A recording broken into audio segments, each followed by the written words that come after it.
Hello everyone, welcome to Advait education. मेरा नाम है अक्षय मिश्रा और आप पढ़ रहे हैं क्लास 12 फिजिक्स सीरीज। तो प्रीवियस वीडियो में हमने क्या पढ़ा? अर्थ की मैग्नेटिज्म की फील्ड के बारे में पढ़ा कि अर्थ का मैग्नेटिज्म कैसे वर्क करता है, क्या होता है geographic south, geographic north pole क्या होता है, मैग्नेटिक नॉर्थ पोल क्या होता है, मैग्नेटिक साउथ पोल क्या होता है। और हमें तो पता ही है ऑलरेडी, इस चैप्टर के स्टार्टिंग से ही हम जान रहे हैं कि अर्थ की मैग्नेटिक फील्ड कैसे निकलती है, जियोग्राफिक साउथ से जियोग्राफिक नॉर्थ तक जाती है। इसका मतलब ओरिजिनली जिसको हम मैग्नेटिक साउथ पोल बोलते हैं वो ओरिजिनली क्या है? अर्थ एज अ मैग्नेट, यदि अर्थ एज अ डायपोल बोले तो वो नॉर्थ पोल है। ये सब चीजों के बारे में हमने देखा। फिर हमने देखा कि डिक्लिनेशन क्या होता है कंपास के एंगल का, और हमने फिर देखा डिप एंगल क्या होता है, अर्थ की हॉरिजॉन्टल मैग्नेटिक फील्ड क्या होती है। ये सब चीजों के बारे में हमने प्रीवियस वीडियो में बात करी। अब ये जो वीडियो रहेगा इसमें हम किसके बारे में बात करेंगे? मैग्नेटिक सब्सटेंस के बारे में, कि कैसे वो अलग अलग प्रकार के होते हैं, कैसे हम बता सकते हैं कि ये अलग प्रकार का मैग्नेटिक मैटर है, सब्सटेंस है, ये अलग प्रकार का मैग्नेटिक सब्सटेंस है। तो इसके लिए हमें क्या करना पड़ता है? कुछ टर्म्स जाननी पड़ती है। Magnetic intensity, intensity of magnetisation, relative permeability, magnetic permeability, susceptibility, ये सब टर्म्स को क्या करना पड़ता है? हमें पहले समझना पड़ता है। तो इस वीडियो में हम क्या देखेंगे? इसी टर्म्स के बारे में देखेंगे कि क्या क्या टर्म्स है जो हमें मदद करेगी समझने में कि कौन सा मैग्नेटिक मटेरियल अलग अलग है। 3 प्रकार के होते हैं, डायमैग्नेटिक, पैरामैग्नेटिक, फेरोमैग्नेटिक। तो ये पहले हम टर्म्स के बारे में देखेंगे, फिर उसके बाद हम मटेरियल्स के बारे में देखेंगे कि तीनों क्या क्या होते हैं, डायमैग्नेटिक, पैरामैग्नेटिक और फेरोमैग्नेटिक मटेरियल्स के बारे में। तो ये वीडियो में हम कैसे करेंगे? पहले एक बार सारी टर्म्स को एक साथ डिराइव करेंगे, वहां से आपको समझने का बहुत बढ़िया मौका मिलेगा। यदि आपको वहां से भी समझ में नहीं आता है तो नेक्स्ट जो पार्ट होगा, जो उसी के बाद नेक्स्ट हम क्या करेंगे, उन सारी चीजों को क्या करेंगे, पर्टिकुलर डेफिनेशंस देखेंगे। तो आपके पास 2 मौका रहेगा उन सारी टर्म्स को समझने का। पहले बार में ही आपको समझ में आ जाएगा एकदम इजी से। यदि नहीं भी आया, जो ऐसा तो हो नहीं सकता, यदि नहीं भी आया तो सेकंड टाइम में जब हम उसको डिफाइन करेंगे पूरी टर्म्स को, तब आपको वो क्या हो जाएगा, और अच्छे समझ में आ जाएगा। ठीक है, ये वाला कौन सा पार्ट है? हमारा 6th पार्ट है। इसके पहले हमने 5 पार्ट पढ़ लिया है इसी चैप्टर में। 5th चैप्टर है ये हमारी 12th सीरीज का, मैग्नेटिज्म और मैटर। ठीक है, तो शुरू करते हैं। हम क्या देखेंगे? अलग अलग मैग्नेटिक मटेरियल्स के बारे में देखेंगे।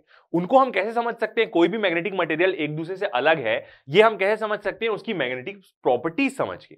अब वही जो मैग्नेटिक प्रॉपर्टीज है कि ये मैग्नेटिक, एक मटेरियल की मैग्नेटिक प्रॉपर्टी कैसी है, उसी को कौन डिफाइन करेगी? टर्म्स डिफाइन करेगी कि ये टर्म इसकी ऐसी है तो इसकी मैग्नेटिक प्रॉपर्टी ऐसी होगी। तो इन्हीं सब चीजों के बारे में हम क्या करेंगे इस लेक्चर में देखेंगे, एकदम आराम से। पहले पूरा डिराइव करेंगे, पहले सारी टर्म्स को एक साथ, फिर उसके बाद हम उनको एक एक करके पर्टिकुलरली डिफाइन करेंगे। तो क्या होगा, 2 मौका मिलेगा आपको समझने का। ठीक है, तो यदि आप चैनल में नए हैं तो बिल्कुल चैनल को सब्सक्राइब करना ना भूलें और लाइक करना ना भूलें।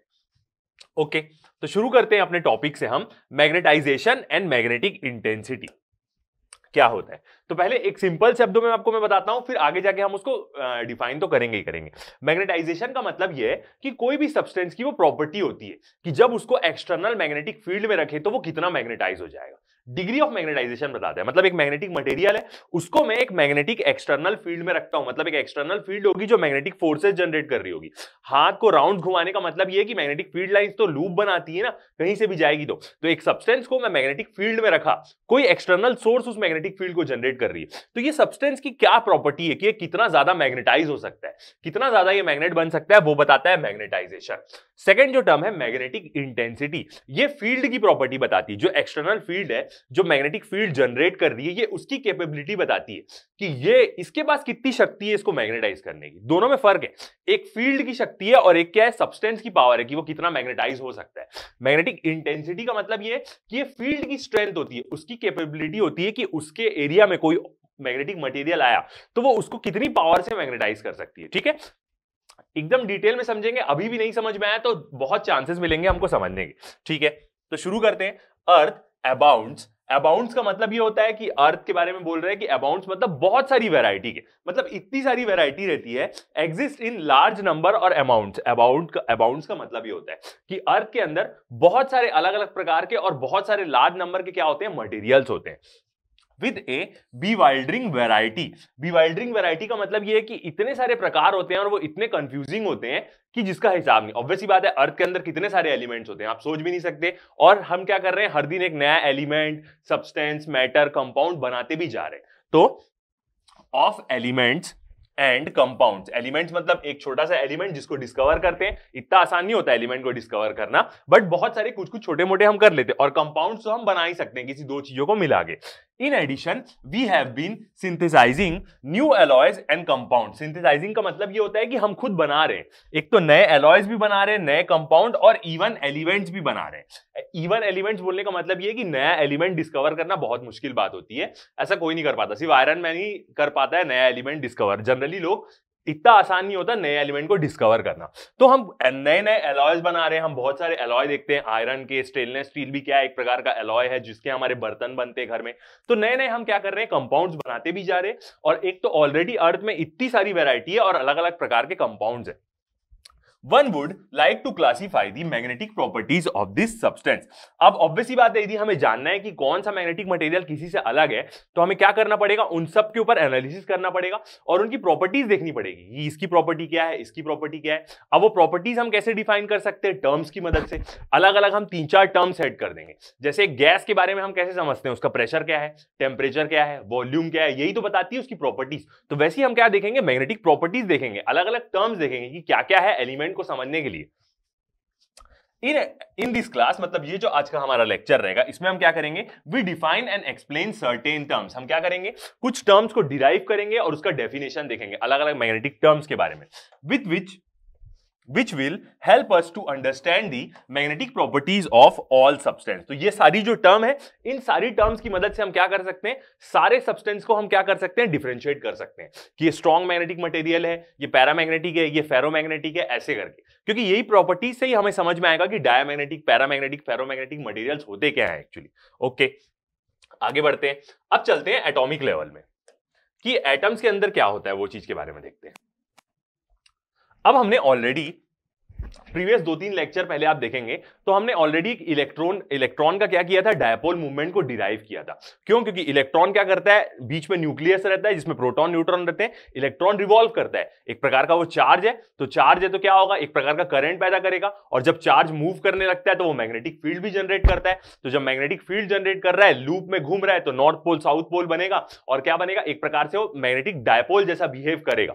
तो we have seen that circulating electron in an atom has magnetic movement। Always see बात है, हमने देखा भी है और हमने इसको प्रीवियस लेक्चर में डिराइव भी किया है कि एक एटम कोई भी अपने कौन से लेवल, कोई भी लेवल के ऑर्बिट में वो क्या कर रहा है, रोटेट कर रहा है, तो उसका हम मैग्नेटिक मूवमेंट कैसे निकालेंगे, हमने डिराइव किया इसके बारे में। और लॉजिकली भी हमको समझ में आता है कि एक इलेक्ट्रॉन है, वो चार्ज है, मतलब मूव करेगा तो करंट प्रोड्यूस करेगा। ऑब्वियसली बात है, कन्वेंशनल करंट उसके अपोजिट डायरेक्शन में प्रोड्यूस होगा, और मूव तो इलेक्ट्रॉन ही करता है, तो चार्ज मूव करने लगा तो करंट प्रोड्यूस करेगा ही करेगा। और उसके बाद मूविंग चार्जेस क्या करते हैं, मैग्नेटिज्म भी प्रोड्यूस करने लग जाते हैं। मैग्नेटिक, यही चीज तो हम पढ़ रहे हैं इतने टाइम से। In a bulk material, these magnetic movements add up vectorially। अब ऑब्वियसली बात है, एक कंपाउंड ले लें या एक एटम, मतलब एक कुछ भी मैटर ले लें, तो उसमें बहुत सारे अंदर क्या होंगे, एटम्स होंगे। सब एटम्स रिवॉल्व कर रहे हैं, तो सब एटम्स क्या करेंगे, मैग्नेटिक मूवमेंट जनरेट करेंगे। अब मैग्नेटिक मूवमेंट क्या होती है, इसके बारे में अब हम डिस्कस नहीं करेंगे, क्योंकि ऑलरेडी हमने इतना सब कुछ पढ़ा है क्या होती है मैग्नेटिक मूवमेंट, कैसे एक करंट कैरिंग लूप, एक बार मैग्नेट, एक सोलोनॉइड कैसे मैग्नेटिक मूवमेंट जनरेट करता है। तो हर एक मैटर के अंदर बहुत सारे एटम्स है, सब रिवॉल्व कर रहे हैं, सबका मैग्नेटिक मूवमेंट होगा। अब वो जो जितनी भी उसकी मैग्नेटिक मूवमेंट है हर एक एटम की, वो क्या होती है, वेक्टोरियली ऐड हो जाती है। क्यों? क्योंकि मैग्नेटिक मूवमेंट क्या है, एक प्रकार की मूवमेंट है। तो हम एक मैटर में देखेंगे और देखेंगे कि सारे इलेक्ट्रॉन्स का मैग्नेटिक मूवमेंट क्या है, उसको हम पूरे एक सम ले लेंगे कि हाँ, ओवरऑल इन सब का मैग्नेटिक मूवमेंट इस तरफ में जा रहा है, ऐसा करके। And they can give a net magnetic movement. और ऑब्वियसली बात है, हम क्या देख सकते हैं, एक एक इलेक्ट्रॉन के बारे में तो हम बात नहीं कर सकते, हम क्या करेंगे, ओवरऑल नेट मैग्नेटिक मूवमेंट के बारे में क्या करेंगे, डिस्कस करेंगे, विच इज नॉन जीरो। अब जो भी मैग्नेटिक सब्सटेंस होंगे उसकी जो मैग्नेटिक मूवमेंट होगी वो क्या होगी, नॉन जीरो होगी। नॉन जीरो का मतलब ऐसा नहीं है कि वो आपस में ही कैंसल आउट कर देंगे, ऐसा नहीं होगा। मतलब ओवरऑल एक पूरे मैटर की क्या होगी, कुछ एक पर्टिकुलर नेट मैग्नेटिक मूवमेंट होगी। नेट मैग्नेटिक मूवमेंट मतलब सारे इलेक्ट्रॉन्स की मैग्नेटिक मूवमेंट ऊपर डायरेक्शन में। ऑब्वियसली बात है, उसका डायरेक्शन भी होता है, तो सबकी क्या हो गई, नेट मैग्नेटिक मूवमेंट क्या हो गई, सबकी ऊपर डायरेक्शन में क्या हो गई, मैग्नेटिक मूवमेंट होगी। तो एक प्रकार की वो नॉन जीरो रहेगी। अब ये नॉन जीरो को हम और भी टर्म्स में देखेंगे, जब उसको हम फील्ड में प्लेस करते हैं तो वो फील्ड को अपोज करके नॉन जीरो हो जा रहा है कि कैसे हो जा रहा है, ये सब वेरी करेगा चीजें। तो नेट मैग्नेटिक मूवमेंट क्या रहेगी, उस मैटर की रहेगी। जिसकी नेट मैग्नेटिक मूवमेंट नहीं आ रही है, इसका मतलब वो मैग्नेटिक सब्सटेंस नहीं है। हम पूरे मैग्नेटिक सब्सटेंस के बारे में बात कर रहे हैं। तो सब मैग्नेटिक सब्सटेंस की एक नेट मैग्नेटिक मूवमेंट आई। नेट मैग्नेटिक मूवमेंट आई तो मतलब पोल्स बनने लग गए। तो मैग्नेटिक मैटर ऐसा ही होता है, जितने भी मैग्नेटिक सब्सटेंस होते हैं सबकी नेट मैग्नेटिक मूवमेंट तो रहती ही है। सारे इलेक्ट्रॉन्स की हम मूवमेंट को ऐड कर दें तो वो एक बड़ी मैग्नेटिक मूवमेंट बन जाती है उस पूरे मटेरियल की। We define magnetisation M. Magnetisation M बोल रहे हैं, ठीक है। यहां पे क्या है, ये जो मैग्नेटाइजेशन एम वर्ड है ये कैसा है, एनसीईआरटी के हिसाब से।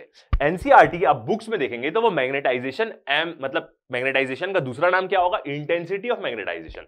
जिसको हमने क्या बोला कि कोई भी मैटर की कितनी क्षमता है कि वो मैग्नेटाइज हो जाए जब उसको हम एक्सटर्नल फील्ड में रखें। एक्सटर्नल मैग्नेटिक फील्ड में यदि हम किसी सब्सटेंस को रखते हैं तो वो कितना मैग्नेटाइज हो सकता है, यही बताएगा मैग्नेटाइजेशन। इसका दूसरा नाम क्या है, इंटेंसिटी ऑफ मैग्नेटाइजेशन, कि किसी की भी कितनी डिग्री है मैग्नेटाइज होने की। तो इसको जो एनसीईआरटी बुक है वो एम से डिनोट करता है। हम क्या करेंगे, हम आई से डिनोट करेंगे। ऐसा क्यों, क्योंकि हम कैपिटल एम से क्या डिनोट करते हैं, हम कैपिटल एम से नेट मैग्नेटिक मतलब मैग्नेटिक मूवमेंट डिनोट करते हैं हम, और स्मॉल एम से हम क्या करते हैं, पोल स्ट्रेंथ डिफाइन करते हैं। एक पोल की कितनी स्ट्रेंथ होगी।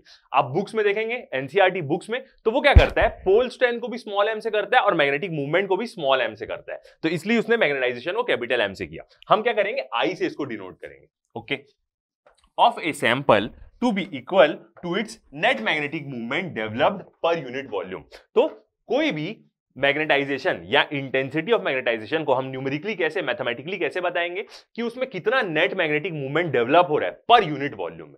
इतना बड़ा है, उसकी यूनिट वॉल्यूम ले लिए। अब इस यूनिट वॉल्यूम में ऑब्वियसली बात है, जितना इसके यूनिट वॉल्यूम में हो रहा होगा उतने उसकी सारे यूनिट वॉल्यूम में हो रहा होगा। तो एक मैटर के यूनिट वॉल्यूम में नेट मैग्नेटिक मूवमेंट कितना डेवलप हो रहा है, यही क्या बताता है, न्यूमेरिकली मैथमेटिकली बताता है मैग्नेटाइजेशन, या हम उसको बोले इंटेंसिटी ऑफ मैग्नेटाइजेशन। ओके, तो अब हम क्या करते हैं, डिराइव करना चालू करते हैं। आपको बहुत चांस मिलेगा हर टर्म को समझने का, तो बिल्कुल टेंशन लेने की जरूरत नहीं है, बस सुनते जाना है, समझते जाना है। ओके, तो अब क्या करते हैं, हम एक साथ पूरी टर्म को पहले एक बार डिराइव करते हैं, तो क्या होगा, आपको बहुत अच्छा समझ में आएगा।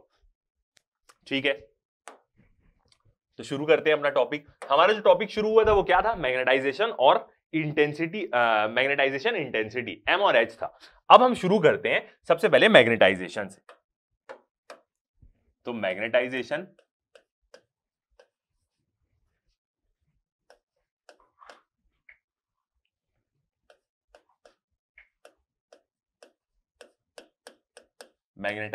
अब मैग्नेटाइजेशन का एक दूसरा नाम क्या बोलते हैं हम, और intensity of magnetisation. Intensity of magnetisation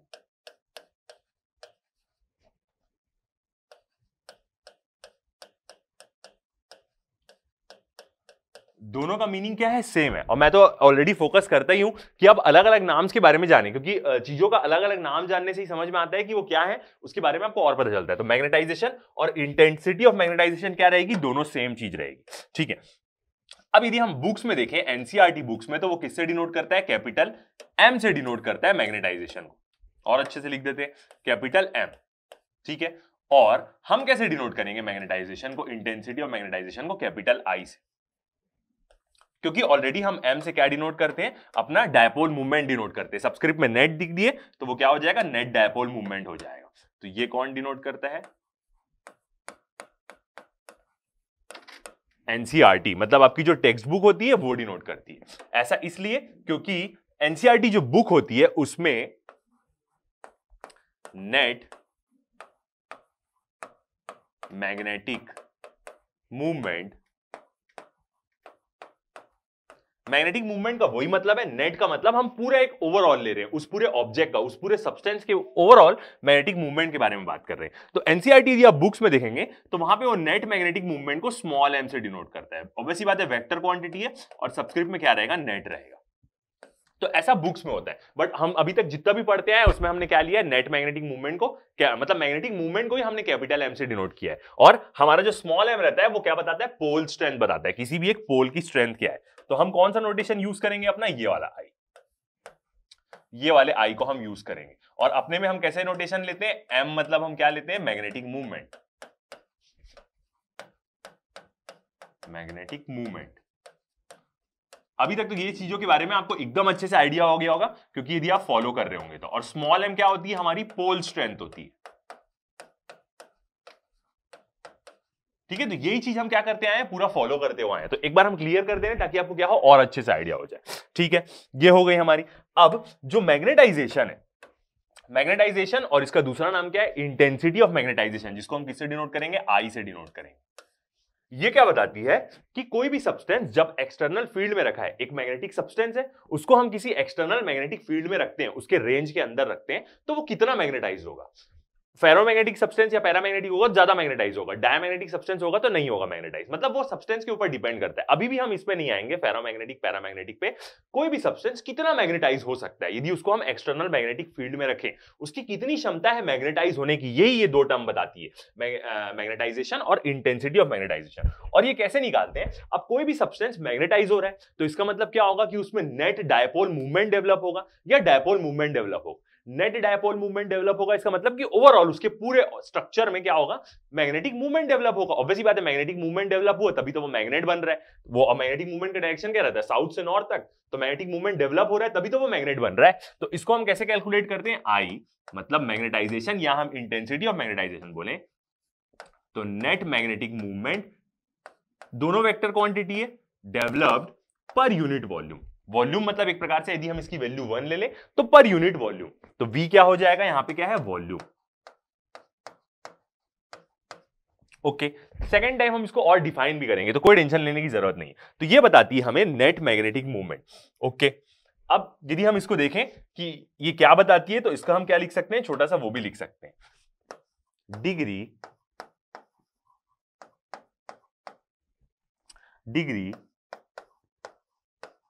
to which the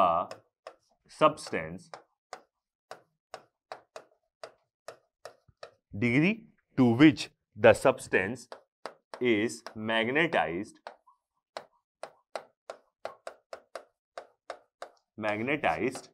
in external. अब एक्सटर्नल ऑब्वियसली बात है, मैग्नेटाइज करने के लिए उसको मैग्नेटिक फील्ड में ही रखना पड़ेगा, तो मैं सिर्फ लिख रहा हूं एक्सटर्नल फील्ड।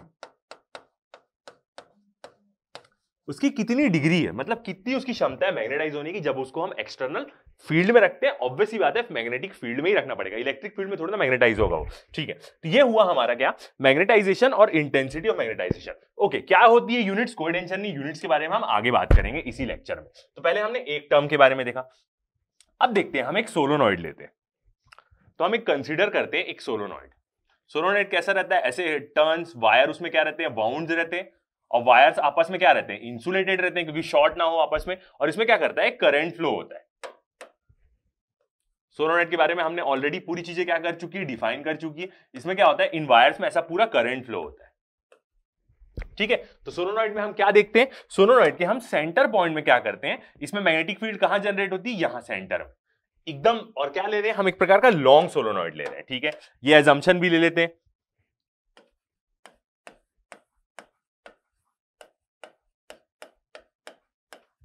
लॉन्ग सोलोनॉइड लेने का मतलब ये है कि ये बहुत लंबा रहेगा, और लॉन्ग सोलोनॉइड लेने का मतलब ये होता है कि जो उसके अंदर फील्ड लाइंस होती है वो लगभग पैरेलल हो जाती है अंदर में। इसके यदि हम सेंटर में देखें और यदि हम इसके अंदर में देखें, इसका मतलब क्या होती है कि यूनिफॉर्म फील्ड लाइंस रहती है उसके अंदर में। ये है लॉन्ग सोलोनॉइड लेने का मतलब। यदि शॉर्ट सोलोनॉइड रहा तो वो हल्का सा लूप बनाती है मैग्नेटिक फील्ड लाइंस, तो वो पैरेलल नहीं होती इसके अंदर की फील्ड। लॉन्ग सोलोनॉइड ले लिए तो फील्ड लाइंस पूरी अंदर में क्या हो जाएगी, पैरेलल हो जाएगी। ओके, तो हमने क्या किया, लॉन्ग सोलोनॉइड कंसीडर किया। अब इसमें हम टर्म्स कंसीडर करते हैं। एन क्या बताएगा हमारा, number of turns per unit length. तो शॉर्ट फॉर्म में लिखेंगे number N0 of turns per unit length. इसका मतलब कि यदि मान लेते हैं कि सोलोनॉइड, ऐसी एग्जांपल 10 मीटर का है, 10 मीटर का है तो 1 मीटर में कितने टर्न्स आ रहे हैं, यही बताएगा number of turns per unit length. एक उसकी यूनिट लेंथ में कितना टर्न्स आ रहे हैं, तो ये बताएगा हमारा एन। ये ऑलरेडी हम इस टर्म को बहुत बार देख चुके हैं। सेकेंड हम अपनी टर्म लेते हैं, फर्स्ट टर्म हमने एन कंसीडर किया, और आई क्या होगा, जो उसमें फ्लोइंग करंट, जो भी करंट उसमें फ्लो हो रहा है। ऑब्वियसली बात है, कंफ्यूज नहीं होंगे, एक हमने इंटेंसिटी ऑफ मैग्नेटाइजेशन को भी आई से डिनोट किया है, तो यहां पे हम आई क्या ले रहे हैं, आपको एकदम आसानी से समझ में आएगा कि कहां करंट आई है और कहां पे वो इंटेंसिटी ऑफ मैग्नेटाइजेशन है। ओके, तो हमने दो टर्म कंसीडर करी। अब यदि हम देखें कि सोलोनॉइड के अंदर वाले पॉइंट में, ऑब्वियसली बात है उसके इंटीरियर में ही हम क्या करते हैं, मैग्नेटिक फील्ड निकालते हैं। सोलोनॉइड का आप डेरिवेशन जाके देख सकते हैं, बाहर में एकदम उतना ज्यादा नहीं मानते हम, इसके इंटीरियर में ही मैग्नेटिक फील्ड जनरेट होगी। तो इसका जो बीच वाला सेक्शन है अंदर में, यहां पे मैग्नेटिक फील्ड जो जनरेट होती है उसकी वैल्यू क्या होगी, तो हम देखते हैं इंटीरियर मैग्नेटिक फील्ड, सोलोनॉइड के अंदर में कितनी मैग्नेटिक फील्ड जनरेट होगी, तो वो कैसे निकालते हैं हम, B is equal to mu zero हम क्यों ले रहे हैं, परमिएबिलिटी। अब वो परमिएबिलिटी क्यों ले रहे हैं, क्योंकि ऑब्वियसली बात है वैक्यूम है, और जब B जीरो ले लेते हैं, इसको डिनोट कर देते हैं म्यू जीरो एन आई। ओके, ये आई यहां पे क्या है, हमारा करंट। अब हर एक नोटेशन इंपॉर्टेंट है। B0 हम क्यों लिए, क्योंकि ये जो मैग्नेटिक फील्ड जनरेट हो रही है ये एयर में या वैक्यूम में जनरेट हो रही है, कुछ भी हो, यहाँ पे कोई मटेरियल तो नहीं रखा हुआ है, तो ये क्या है, खाली जगह में जनरेट हो रही है, एयर और वैक्यूम में, तो इसलिए हमने इसको B0 से डिनोट किया। म्यू0 क्या होगा, जो भी खाली जगह है उसकी परमिएबिलिटी क्या है, कि उस खाली जगह में स्पेस और वैक्यूम में कितनी मैग्नेटिक फील्ड लाइंस पास होती है। ऑब्वियसली बात है म्यू0 की वैल्यू वही होगी 4 पाई इंटू 10⁻⁷ जो अभी तक हम कांस्टेंट लेते हैं, N number of turns per unit length, I क्या हो जाएगा, हमारा करंट हो जाएगा। ओके, आगे बढ़ते हैं। अब जब हमने ये चीज कंसीडर कर ली, ठीक है, सारी चीज कंसीडर कर ली, ओके, और लॉन्ग सोलोनॉइड है तो इसके अंदर क्या होगी, यूनिफॉर्म B0। यूनिफॉर्म B0 मतलब लॉन्ग सोलोनॉइड है तो इसके अंदर की जो मैग्नेटिक फील्ड होगी, वो उसकी जो लाइंस होगी वो यूनिफॉर्म होगी। यूनिफॉर्म का मतलब हम रखते थे ना, डायपोल को एक्सटर्नल फील्ड में रखते थे, तो ऐसे फील्ड में फील्ड लाइंस के बीच का डिस्टेंस एकदम सेम रहता था, और ऐसा हम डायपोल रखते थे। इसका मतलब क्या होता था, यूनिफॉर्म फील्ड है, मतलब सारी लाइंस के बीच का क्या है, डिस्टेंस सेम है। ठीक है, तो हम ऐसा माने कि डायपोल के अंदर क्या है, यूनिफॉर्म फील्ड है। ओके, अब क्या करते हैं, नेक्स्ट चीज, अब यदि हम इसके बीच में एक कोर प्लेस कर देते हैं, यदि सोलोनॉइड के बीच में हम क्या करते हैं, कोर प्लेस करते हैं। प्रीवियसली हमने कहां एनकाउंटर किया है कोर के बारे में, जब हम मूविंग कॉइल गैल्वेनोमीटर पढ़ रहे थे, वहां पे हम एक सॉफ्ट आयरन कोर डालते थे। वो क्या मदद करता था, सॉफ्ट आयरन कोर जब हम डालते थे, एक तो मैग्नेटिक फील्ड लाइंस को रेडियल करता था, अपने से खींचता था। सेकंड चीज क्या करता था, मैग्नेटिक फील्ड लाइंस को वो इंक्रीज भी करता था। याद करने की कोशिश करिए कि जब हमने मूविंग कॉइल गैल्वेनोमीटर पढ़ा था, तो जो वायर वुंड्स रहते हैं उसमें जो पूरे बंधे हुए रहते हैं सर्कुलर, उसके अंदर हम एक कोर डालते हैं। वो कोर क्या करती है, दो काम रहता है उसका, एक तो वो फील्ड को इंक्रीज करती है, दूसरा क्या करती है, वो फील्ड को सीधा ना भेज के अपने से पास कराती है, तो रेडियल फील्ड बनती है, और उसका हमें क्या मिलता है, वहां पे एडवांटेज मिलता है बहुत। ये सब चीजें हमने वहां पे एकदम अच्छे से डिस्कस करी है, कैसे रेडियल फील्ड बनती है, आप जाके वहां देख सकते हैं। उसका वो सारी चीजों का यहाँ पे कोई यूज नहीं है, बट कोर का मैं आपको एक फायदा बता रहा हूं जो हमने ऑलरेडी देखा है। यहां पे भी हम देखेंगे कि कोर डाल रहे हैं उसके बीच में, तो क्या फायदा होगा। ठीक है, तो अब एक सोलोनॉइड की हम एक कोर ले लेते हैं, इसके अंदर हम एक मटेरियल डाल देते हैं। तो ऑब्वियसली बात है ये पूरा सिलेंड्रिकल टाइप है, तो जो कोर होगी वो क्या होगी, एक प्रकार की सिलेंड्रिकल होगी। तो हमने एक सिलेंड्रिकल कोर ली। अब इसमें हम क्या करते हैं, अपना पूरा सोलोनॉइड को वाउंड कर देते हैं। ये कोर के ऊपर क्या है, अब अपना सोलोनॉइड है। ठीक, और ऑब्वियसली बात है आई करंट तो जा ही रहा है। पहले खाली जगह थी, अब उसमें हमने क्या ले लिया, एक कोर ले लिया सोलोनॉइड। डायग्राम विजिबल है, ठीक है, कोर आपको दिख रही है, नहीं भी दिख रही तो फिर से इसके ऊपर से एक बना देते हैं। ये हो गई एक कोर, अब आपको विजिबल होगा। ठीक है, एक कोर लिया है हमने और उसके ऊपर क्या किया, सोलोनॉइड बॉन्ड कर दिया है। ऊपर वाले में क्या था, नहीं था।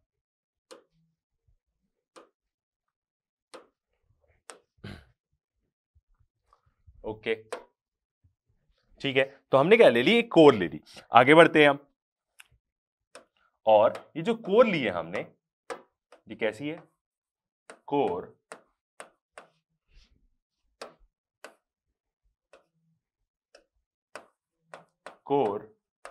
With non zero magnetisation.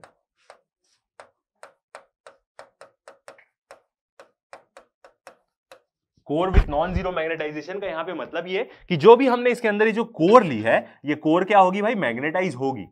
ऐसा कुछ भी कोर नहीं ले लिया, मतलब जो भी कोर है, मतलब एक प्रकार का क्या होगा, ये मैग्नेटिक सब्सटेंस होगा, मतलब जिसकी कुछ मैग्नेटिक इंटेंसिटी होगी, यदि उसको हम एक्सटर्नल फील्ड में रखें मैग्नेटिक फील्ड में, तो मैग्नेटाइज होगा। तो ये ऐसा कोई भी मटेरियल नहीं ले लिया जो मैग्नेटाइज हो ही ना, ऐसा हमने कोर लिए कि जो नॉन जीरो मैग्नेटाइजेशन होगा, मतलब उसमें मैग्नेटाइजेशन होगा, वो मैग्नेटिक फील्ड जनरेट करेगी, मैग्नेटाइज होगी वो कोर। ठीक है, अब देखते हैं, अब जो इसके अंदर की जो फील्ड होगी हमारी,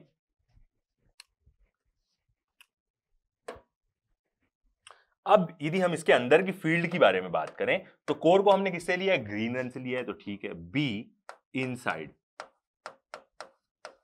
ऑब्वियस ही बात है मैग्नेटिक फील्ड ही है। तो इसके अंदर की अब फील्ड के बारे में बात करते हैं। पहले कोर नहीं थी, अब जब हमने कोर रखा तो ये जो इसके अंदर की फील्ड है वो ऑब्वियस ही बात है क्या होगी, ज्यादा होगी एज कंपेयर टू जो पहले कोर नहीं थी तब जो फील्ड। अब जो इसके अंदर की जो फील्ड होगी ना वो क्या होगी, ऑलरेडी ज्यादा होगी। जब पहले हम कोर नहीं रखे थे उस समय जितनी भी फील्ड थी उससे भी क्या होगी, अब ये ज्यादा होगी। ऐसा क्यों होगा देखते हैं। ठीक है, तो हमने क्या करी, इसके अंदर एक कोर रखी, तो कोर रखने के कारण क्या हुआ कि जो फील्ड है, क्यों, रीजन क्या हुआ वो भी हम इसका देखेंगे। जब इसके अंदर हम एक कोर रख दी तो वो कोर के कारण क्या हुई, अब इसके अंदर की हम किसी पॉइंट की फील्ड देखें ना तो वो ज्यादा होगी एज कंपेयर टू ऐसा सोलोनॉइड जिसके अंदर हम कोर नहीं रखे हुए थे। ऐसा इसलिए होगा कि जब ये जो सोलोनॉइड में करंट फ्लो करेगा तो वो क्या करेगा, अपने अंदर एक फील्ड प्रोड्यूस करेगा। ठीक है, जब उसके अंदर कोर नहीं है, बट जब हम उसके अंदर कोर रख दिए तो वो क्या होगा, जो भी कोर हम रखें वो क्या होगी, खुद मैग्नेटाइज्ड होगी। अब जब वो कोर मैग्नेटाइज हो रही है तो वो खुद मैग्नेट बन रहा है। अब वो खुद मैग्नेट बन रहा है तो इसका मतलब क्या है, वो अपनी फील्ड लाइंस भी जनरेट करने लग जाएगा। तो टोटल जो उसके अंदर फील्ड लाइंस होगी ऐसे सोलोनॉइड के अंदर जिसके अंदर कोर है, वो दो चीजों का सम होगी। एक तो जो सोलोनॉइड की जो वाइंडिंग जनरेट कर रही है मैग्नेटिक फील्ड उसका, प्लस जो वो कोर खुद मैग्नेटाइज हो जा रही है और वो खुद अपनी मैग्नेटिक फील्ड लाइन जनरेट करने लग जाएगी। तो अंदर की मैग्नेटिक फील्ड क्या हो जाएगी, दो चीजें हो जाएगी, बढ़ जाएगी। ऑब्वियस बात है, कितना गुना बढ़ेगी, मतलब बिना कोर वाले सोलोनॉइड से जो कोर वाली सोलोनॉइड है उसकी फील्ड कितना गुना बढ़ेगी, उतना ही गुना बढ़ेगी ना जितना इसके अंदर जो कोर हम डाले हैं वो मैग्नेटाइज हुई है। और वो मैग्नेटाइज हुई तो वो क्या करेगी, अपनी फील्ड लाइन खुद जनरेट करने लग जाएगी। ओके, तो समझ में आया क्यों फील्ड लाइन ज्यादा होगी, मतलब इसके अंदर की फील्ड ज्यादा क्यों होगी। पहले कोर नहीं था, जब हमने कोर रखा तो कोर खुद मैग्नेटाइज हो जाएगी और वो अपनी भी फील्ड लाइन जनरेट कर, कोई भी मैग्नेट हुआ तो वो भी तो अपनी फील्ड लाइन पैदा करेगा। तो अंदर की जो टोटल फील्ड है, नेट फील्ड देखें मैग्नेटिक फील्ड, वो दो चीज का सम हो जाएगी और पहले वाले से क्या हो जाएगी, बढ़ जाएगी। कितना बढ़ जाएगी, जितनी अब वो कोर मैग्नेट बन के मैग्नेटिक फील्ड जनरेट कर रही है। ओके, तो आगे बढ़ते हैं। तो ये कंसेप्ट समझ में आया। तो यदि हम देखेंगे कि नेट फील्ड अंडर में, उसके अंदर में नेट क्या बोलेंगे, नेट फील्ड इन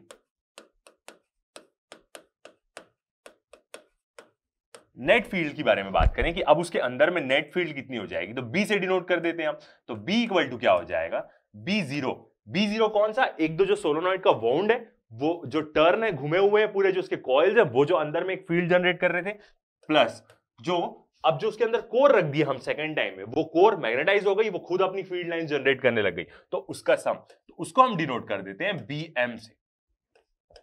ठीक है, बीएम क्यों बोल रहे हैं, क्योंकि वो कोर अब क्या हो गई है, मैग्नेटाइज्ड हो गई है, इसलिए हम उसको बीएम बोल देते हैं। ठीक है, तो जो अब सोलोनॉइड के इंटीरियर की फील्ड होगी वो दो चीज का सम हो जाएगी और कोर रखने के खाली वाले सोलोनॉइड से फील्ड ज्यादा जनरेट करेगा यदि हम उसमें कोर रख देंगे तो। ओके, ये वाली दो टर्म हो गई। एक प्रकार का क्या है, ये जो बी है ये कुछ नहीं है, इनसाइड है एक प्रकार का, जो कोर का है, जो कोर अपनी मैग्नेटिक फील्ड जनरेट कर रही है, ये वही है, मैग्नेटाइज होगी। ओके, अब नेक्स्ट टर्म हम देखते हैं।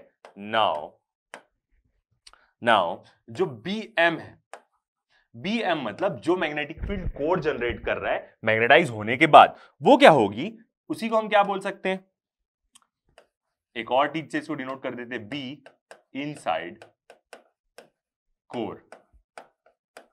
मतलब ये कौन सी मैग्नेटिक फील्ड है जो कोर के अंदर प्रोड्यूस हो रही है, वो क्या होगी, डायरेक्टली प्रोपोर्शनल होगी हमारे किसके, आई के। अब ये जो टर्म आई ये यहां पे क्या आया, करंट नहीं आया। देखते हैं इसके बारे में। ये जो आई हमारी टर्म आई, ये भी क्या होगी, एक प्रकार से क्या होगी, वेक्टर क्वांटिटी होगी।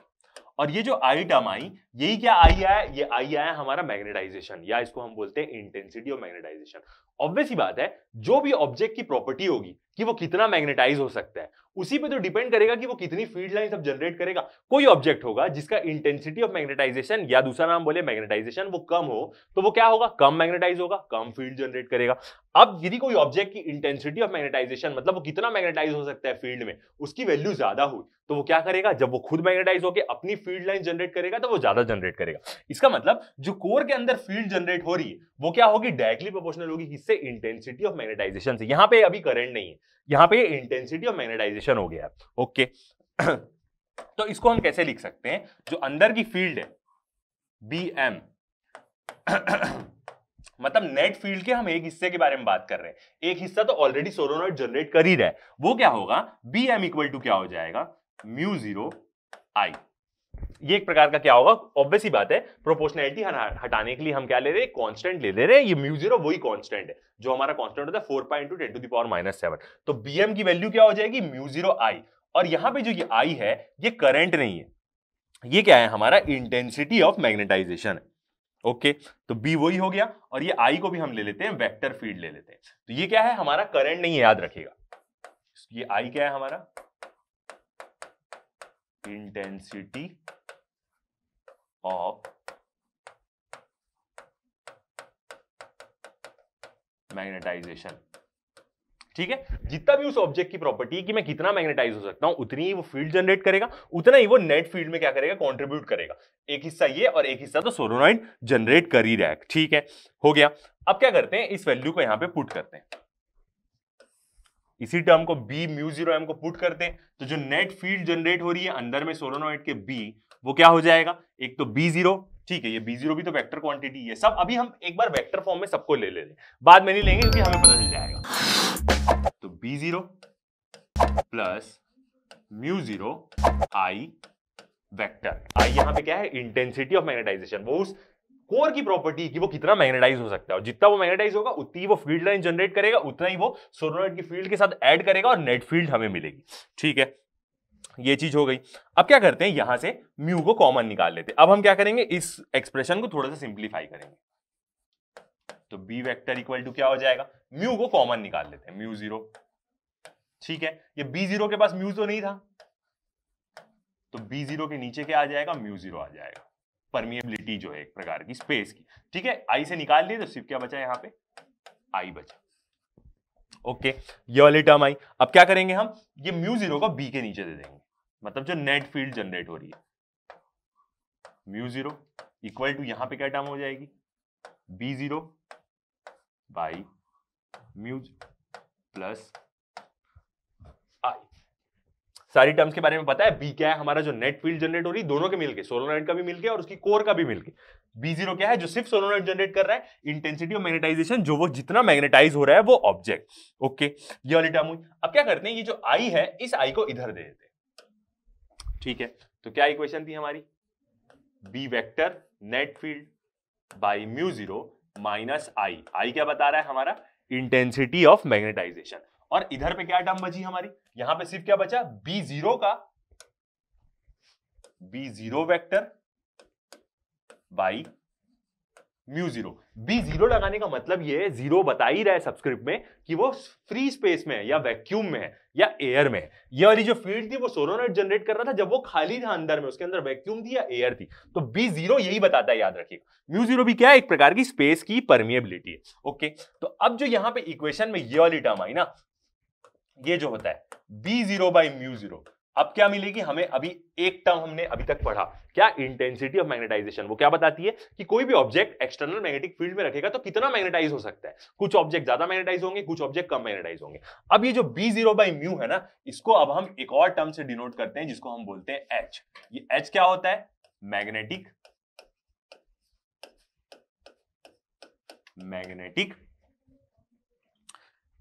इंटेंसिटी।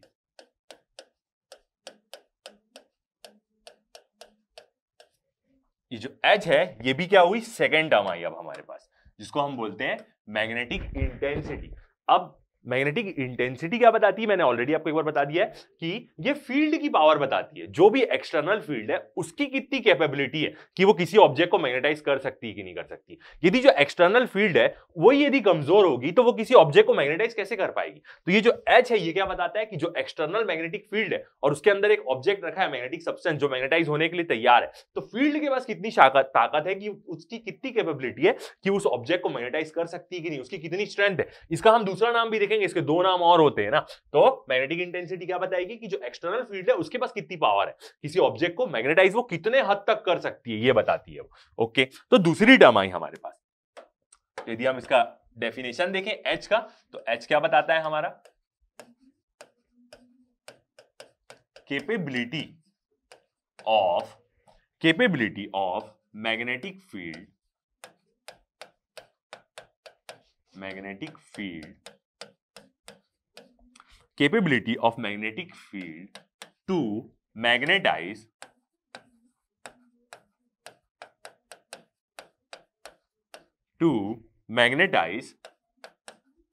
the substance. मतलब ये एक्सटर्नल फील्ड की ताकत है कि वो कितना मैग्नेटाइज कर सकती है। ऑब्वियस सी बात है, यहां पे एक्सटर्नल फील्ड क्या है, जो सोलोनॉइड है उसमें जो करंट बह रहा है वो उसकी क्या है, एक्सटर्नल फील्ड है। अब जो अंदर कोर रखी है, यदि सोलोनॉइड के पास ही ज्यादा ताकत नहीं होगी कोर को मैग्नेटाइज करने की, तो कोर उतना मैग्नेटाइजेशन भी नहीं होगी, मतलब कोर की मैग्नेटिक इंटेंसिटी भी उतनी कम होगी। तो ये क्या बताता है, एच सेकंड टर्म आई हमारे पास, कि ये फील्ड की ताकत बताता है कि मैं किसी भी ऑब्जेक्ट, मेरी फील्ड के अंदर आया कोई भी मैग्नेटिक ऑब्जेक्ट, तो मैं उसको कितना मैग्नेटाइज कर सकता हूं।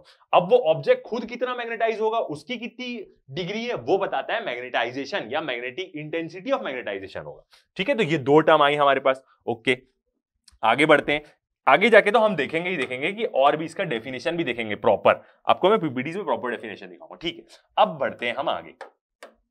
तो कौन सा रिलेशन में आ गए हम, अब हम इस पूरे टर्म को ले लेंगे एच। तो क्या रिलेशन आ गया हमारा, B by mu 0 minus I equal to क्या आ गया, H आ गया। अब ये क्या है, magnetic intensity, intensity of magnetisation अलग है, वो आई होता है। ओके, ये H आ गया। अब क्या करते हैं, ये आई को वापस इधर दे देते, तो क्या आ जाएगा रिलेशन हमारा, B vector by mu 0 equal to H plus I. ये आ गया हमारा रिलेशन। अब म्यू 0 को भी हम क्या दे देते, वहां दे देते, तो क्या आएगा हमारा at last relation, B is equal to mu 0 bracket में H प्लस आई। तो ये आ गया हमारा क्या, एक रिलेशन, कि ये क्या बताता है, overall field, overall field, net field कितनी जनरेट होगी वो सोलोनॉइड के अंदर, ऐसा सोलोनॉइड जिसके अंदर क्या रखी हुई है, कोर रखी हुई है, तो वो कितनी होगी। एक तो म्यू 0 H क्या बताएगी कि फील्ड के पास कितनी पावर है, आई जो कोर रखी है वो कितना मैग्नेटाइज होकर अपनी फील्ड जनरेट कर रही। तो ये रिलेशन से क्या निकल जाएगी हमारी, इंटरनल फील्ड, मतलब ओवरऑल फील्ड निकल जाएगी उस सोलोनॉइड के अंदर जिसके अंदर कोर है और उसके भी अंदर। ओके, ये वाली टर्म हो गई। अब यदि हम सिर्फ आई के बारे में बात करें, आई देखते हैं, जो क्या था हमारा, इंटेंसिटी ऑफ मैग्नेटाइजेशन, या इसको हम क्या बोलते हैं, मैग्नेटाइजेशन बोलते हैं। ये क्या होता है, इट कैन बी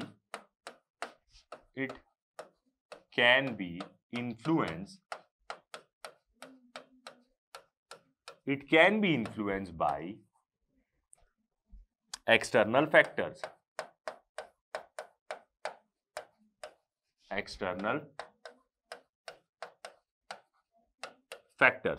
आई क्या बताता है हमारा, कि कोई भी ऑब्जेक्ट की कितनी डिग्री है, कितनी उसकी ताकत है कि वो मैग्नेटाइज हो जाए। अब ये एक्सटर्नल फैक्टर इसको क्या करते हैं, इन्फ्लुएंस कर सकते हैं। जैसे हम एक एग्जांपल दें तो टेम्परेचर, यदि किसी ऑब्जेक्ट का टेम्परेचर चेंज हो रहा है तो उसकी मतलब उसकी कितना वो मैग्नेटाइज हो सकता है, उसकी प्रॉपर्टी चेंज होगी। आगे जाके हम इसी में देखेंगे क्यूरी टेम्परेचर के बारे में। कोई भी फेरोमैग्नेटिक सब्सटेंस रहता है जिसका टेम्परेचर बहुत बढ़ा देता है वो पैरामैग्नेटिक बन जाता है। फेरोमैग्नेटिक मतलब बहुत स्ट्रॉन्ग मैग्नेटिक सब्सटेंस रहता है, और पैरामैग्नेटिक उससे थोड़ा सस्ता वाला रहता है। तो यदि अच्छे मैग्नेट का हम बहुत ज्यादा टेम्परेचर बढ़ा देना तो वो अपनी मैग्नेटिक प्रॉपर्टी लूज कर देता है। तो ऑब्वियस ही बात है, आई हमें ये बताता है कि कोई भी ऑब्जेक्ट कितना मैग्नेटाइज हो सकता है यदि उसको एक्सटर्नल फील्ड में रखें।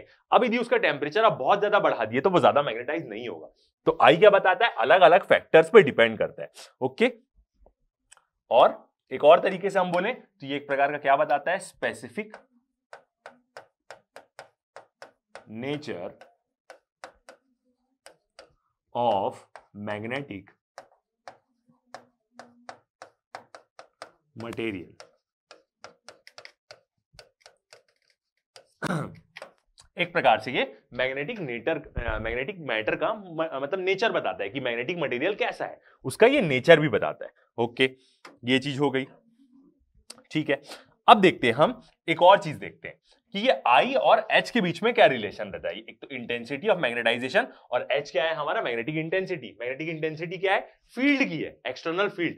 I क्या है, जो ऑब्जेक्ट मैग्नेटाइज हो रहा है उसका है। तो ये दोनों के बीच में यदि हम रिलेशन देखें अब ऐसा हम क्यों देख रहे हैं, क्योंकि ऑब्वियस ही बात है, आई क्या हो सकता है, कुछ कुछ फैक्टर से इंफ्लुएंस हो सकता है, और ऑब्वियस ही बात है कि हर एक मटेरियल का आई अलग होगा। कोई मटेरियल क्या होगा, ज्यादा मैग्नेटाइज हो जाएगा, मतलब उसकी मैग्नेटाइजेशन और इंटेंसिटी ऑफ मैग्नेटाइजेशन ज्यादा हो सकती है, किसी की कम हो सकती है, किसी की कुछ और हो सकती है, तो ये चीज चेंज हो सकती है। तो यदि हम देखें इसका मैथमेटिकली देखें कि वो कैसे रिलेशन पे डिपेंड करेगा, तो देखते हैं।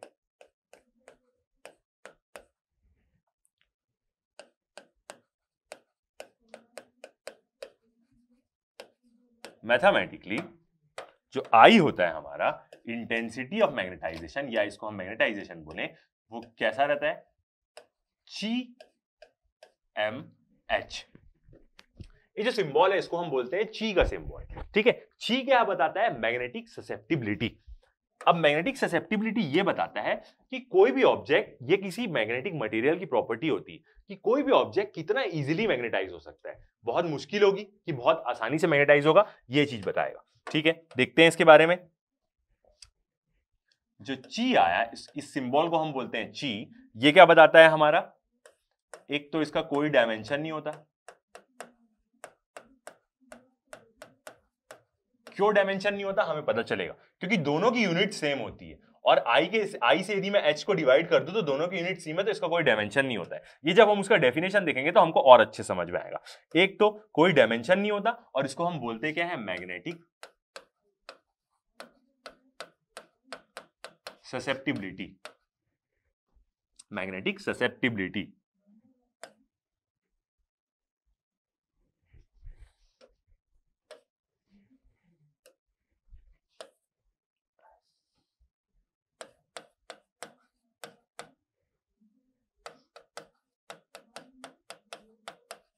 Magnetic susceptibility.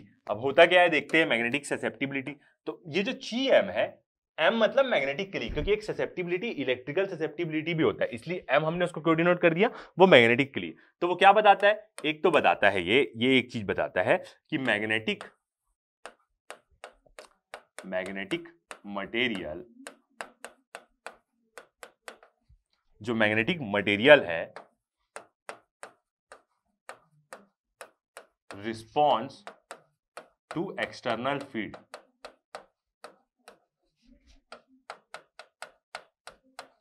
पहला चीज ये बताता है कि जो भी मटेरियल मैग्नेटाइज हो रहा है वो एक्सटर्नल फील्ड के साथ कैसा रिस्पॉन्स करेगा। ओके, ये चीज भी समझ में नहीं आता, तो ये ओरिजिनली क्या बताता है, how easily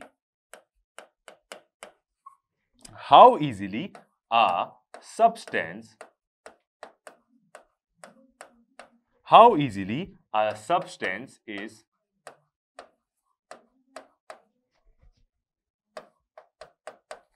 magnetized in a magnetizing field.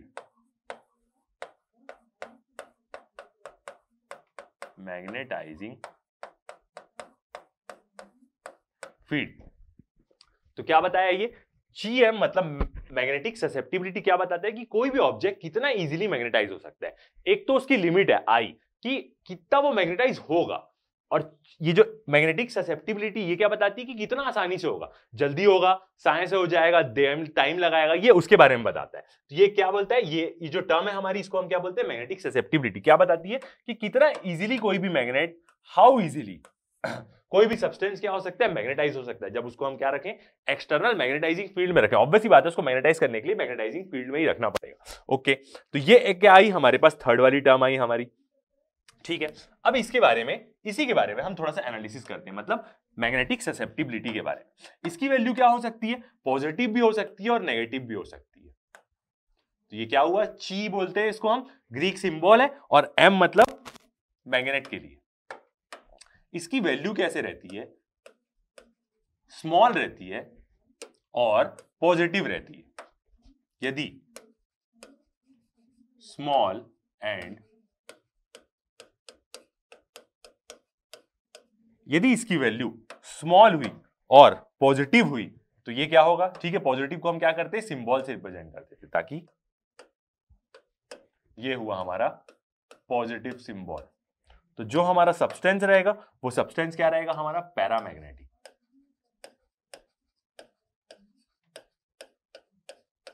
Paramagnetic कैसे हो रहा है सब चीज समझ में आएगा। और यदि इसकी वैल्यू, फर्स्ट चीज, सेकेंड चीज, और यदि मैग्नेटिक ससेप्टिबिलिटी की वैल्यू स्मॉल तो रहेगी ही रहेगी दोनों केस में, एंड स्मॉल के साथ साथ यदि नेगेटिव हुई, एक टाइम में पॉजिटिव हो रही है, इसकी वैल्यू नेगेटिव भी होती है, तो इसका मतलब क्या हो जाएगा, वो डायमैग्नेटिक सब्सटेंस हो जाएगा, डायमैग्नेटिक सब्सटेंस हो जाएगा यदि स्मॉल रही और पॉजिटिव रही। ऐसा कैसे होगा देखते हैं। पहला वाला केस देखते हैं कि पैरामैग्नेटिक और डायमैग्नेटिक वो होगा क्या। एक तो क्या बताता है ये कि जो मैग्नेटिक ससेप्टिबिलिटी है GM जिसको हम बोल रहे हैं, वो बताता है कि कोई भी ऑब्जेक्ट कितना इजीली मैग्नेटाइज हो सकता है। ओके, तो फर्स्ट वाला हम केस देखते हैं जब क्या होगा, पॉजिटिव होगी उसकी वैल्यू।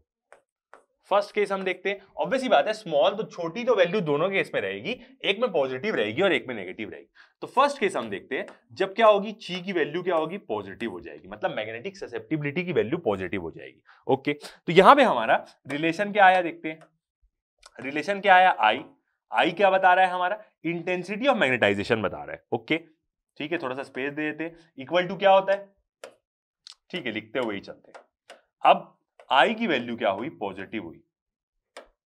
ओके, इक्वल टू, अब जो ची की वैल्यू है पहले हम मान ले रहे हैं कि पॉजिटिव होती है। रिलेशन क्या हो रहा है आई और एच के बीच में, तो आप देख सकते हैं intensity of magnetization equal to क्या होता है, magnetic susceptibility into H. H क्या बताता है हमारा, मैग्नेटिक इंटेंसिटी।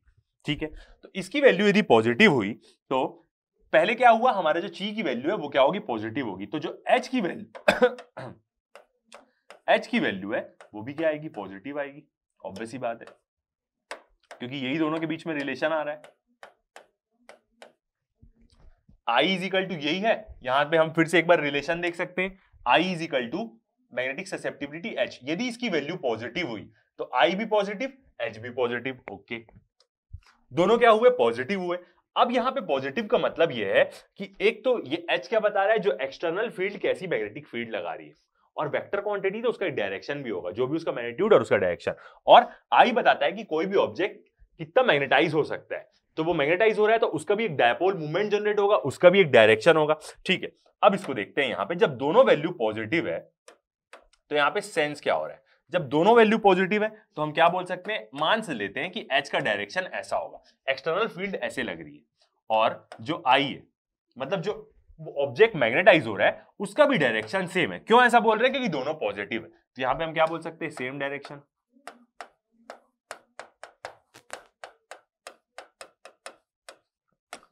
दोनों का क्या है, डायरेक्शन सेम है। आप ठीक है, मतलब जो एक्सटर्नल फील्ड लगा रहा है उसका जो डायपोल मूवमेंट, ऑब्वियस ही बात है एक्सटर्नल फील्ड लग रही है, मैग्नेटिक फील्ड है, तो वो डायपोल मूवमेंट तो होगा ही एक्सटर्नल फील्ड का। और डायपोल मूवमेंट का डायरेक्शन क्या रहता है, साउथ से लेकर नॉर्थ तक रहता है। कोई ऑब्जेक्ट मैग्नेटाइज हो रहा है मतलब वो मैग्नेट बन रहा है, तो वो मैग्नेटिक डायपोल मूवमेंट उसके अंदर भी जनरेट होगा। यहां पे दोनों वैल्यू पॉजिटिव है, ची की वैल्यू पॉजिटिव है, मैग्नेटिक ससेप्टिबिलिटी की वैल्यू पॉजिटिव है, इसका मतलब आई भी पॉजिटिव है और एच भी पॉजिटिव है, तो दोनों का क्या हुआ, सेम डायरेक्शन हुआ। ठीक है, अब दोनों का सेम डायरेक्शन हुआ, इसका मतलब क्या है कि जो एक्सटर्नल फील्ड है उसके मैग्नेटिक मूवमेंट का भी डायरेक्शन सेम है, और जो ऑब्जेक्ट मैग्नेटाइज हो रहा है उसके भी मैग्नेटिक मूवमेंट का डायरेक्शन सेम है। ये बहुत इंपॉर्टेंट चीज है समझना। ठीक है, अब दोनों का डायरेक्शन क्या हुआ, सेम हुआ, तो ये क्या करेगा, अट्रैक्ट करेगा कि रिपेल करेगा, ये चीज देखना है। उसी से हमें समझ में आ जाएगा कि पैरामैग्नेटिक है डायमैग्नेटिक है। ओके, तो इसको हम क्या करते हैं, अब कंडीशन से देखते हैं। एक मैग्नेट लेते हैं हम, ये मैग्नेट मान लेते हैं एक्सटर्नल फील्ड जनरेट कर रहा होगा, तो इसका यहां पे हो गया साउथ पोल, ये हो गया इसका नॉर्थ पोल। मैग्नेटिक मूवमेंट का डायरेक्शन कैसा होगा, इसका ये होगा m। ठीक है, वेक्टर क्वांटिटी, साउथ से नॉर्थ ही मैग्नेटिक मूवमेंट का डायरेक्शन रहता है। अब मान लेते हैं यही मैग्नेट क्या कर रहा है, एक्सटर्नल फील्ड जनरेट कर रहा है, और यहां पे क्या रखा हुआ है, एक और मैग्नेट रखा हुआ है, और यही मैग्नेटिक क्या हो रहा है, यही जो दूसरा मैग्नेट रखा है यही क्या हो रहा है, अब मैग्नेटाइज हो रहा है। ये वाला मैग्नेट क्या हो रहा है, मैग्नेटाइज हो रहा है। अब ये एक्सटर्नल फील्ड जनरेट कर रहा है, ये मैग्नेटाइज हो रहा है। अब जब ये मैग्नेटाइज हुआ तो इसके भी डायपोल मूवमेंट का डायरेक्शन सेम है, दोनों की वैल्यू पॉजिटिव है, तो इसका भी डायरेक्शन सेम हुआ, मतलब कैसा होगा, ये यहां पे साउथ पोल बनेगा और यहां पे नॉर्थ पोल बनेगा, ऐसा ही होगा, तभी तो दोनों के मैग्नेटिक मूवमेंट का डायरेक्शन सेम आएगा। ये दोनों के मैग्नेटिक मूवमेंट का डायरेक्शन सेम आया, तो ऑब्वियस ही बात है नॉर्थ और साउथ, तो ये क्या करेगा, एक दूसरे को अट्रैक्ट करेगा।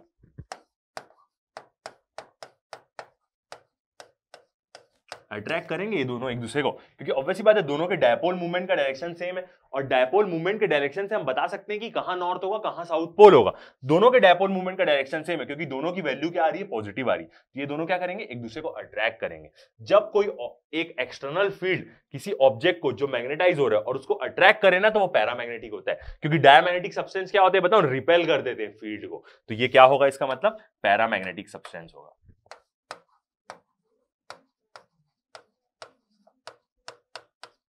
पैरामैग्नेटिक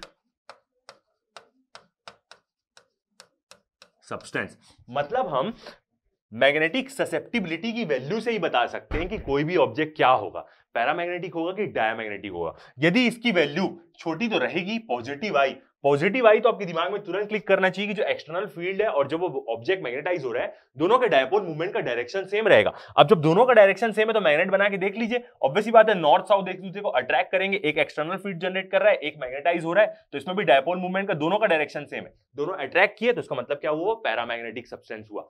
तो कंक्लूजन क्या आया कि जो भी मैग्नेटिक ससेप्टिबिलिटी की वैल्यू होती है, यदि वो पॉजिटिव आई तो वो कैसा सब्सटेंस है, वो पैरामैग्नेटिक सब्सटेंस है, मतलब वो अट्रैक्ट करेगा, फील्ड की तरफ जाएगा, फील्ड से दूर नहीं भागेगा। ठीक है, सेकंड केस देखते हैं।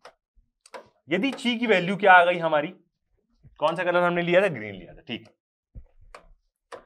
सेकंड केस देखते हैं, यदि हमारे ची की वैल्यू क्या आती है, नेगेटिव आती है, नेगेटिव आती है, ठीक है, तो आई क्या है हमारा, ठीक है, आई क्या हो रहा है, आई के साथ ची नहीं है, एच के साथ, तो आई को हम मान लेते हैं कि आई हमारा पॉजिटिव ही है, मैग्नेटाइज हो रहा है वो, ठीक, इक्वल टू एच क्या हो गया हमारा, नेगेटिव हो गया। कैसे भी इसको हम समझ सकते हैं, क्योंकि ची आई इज इक्वल टू ची एम एच होता है, तो इसकी वैल्यू क्या हो गई, नेगेटिव हो गई।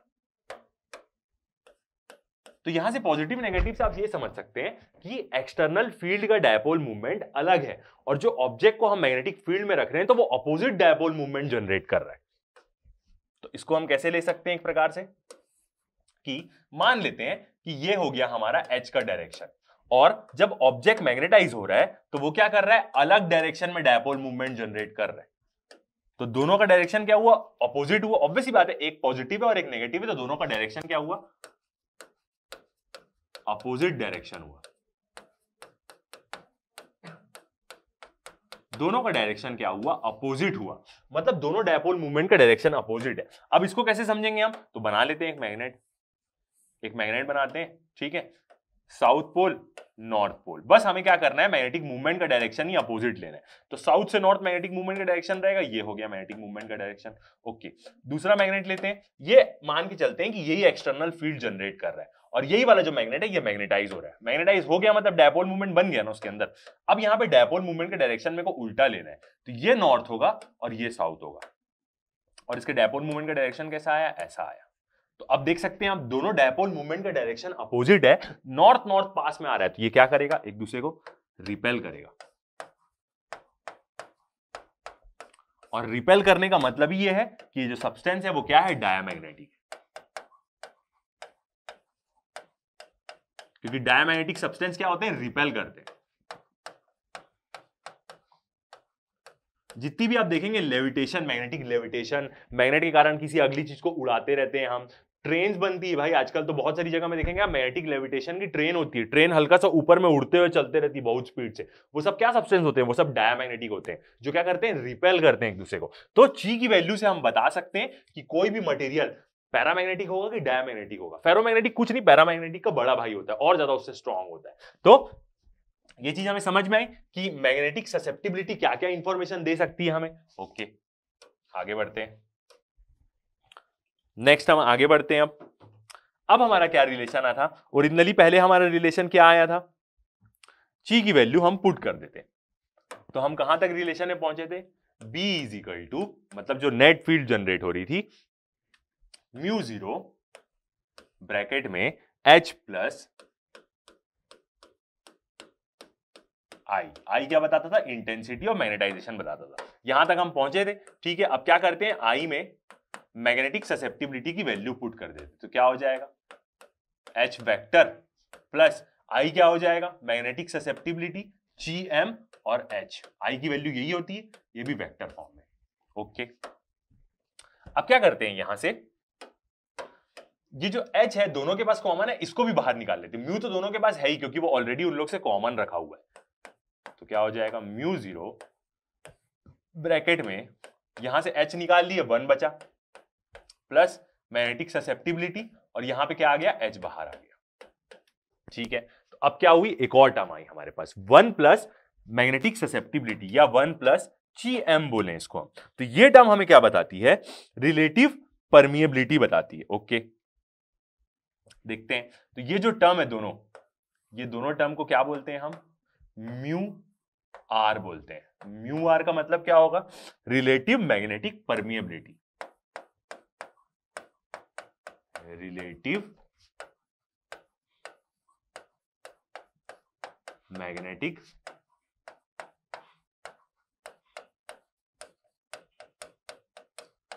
परमिएबिलिटी। मतलब म्यू आर की वैल्यू क्या होगी, म्यू आर की वैल्यू होगी 1 प्लस मैग्नेटिक ससेप्टिबिलिटी, ये होगा।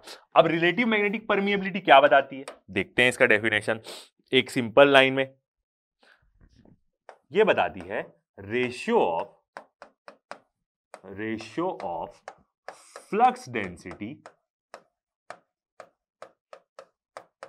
Ratio of flux density in that substance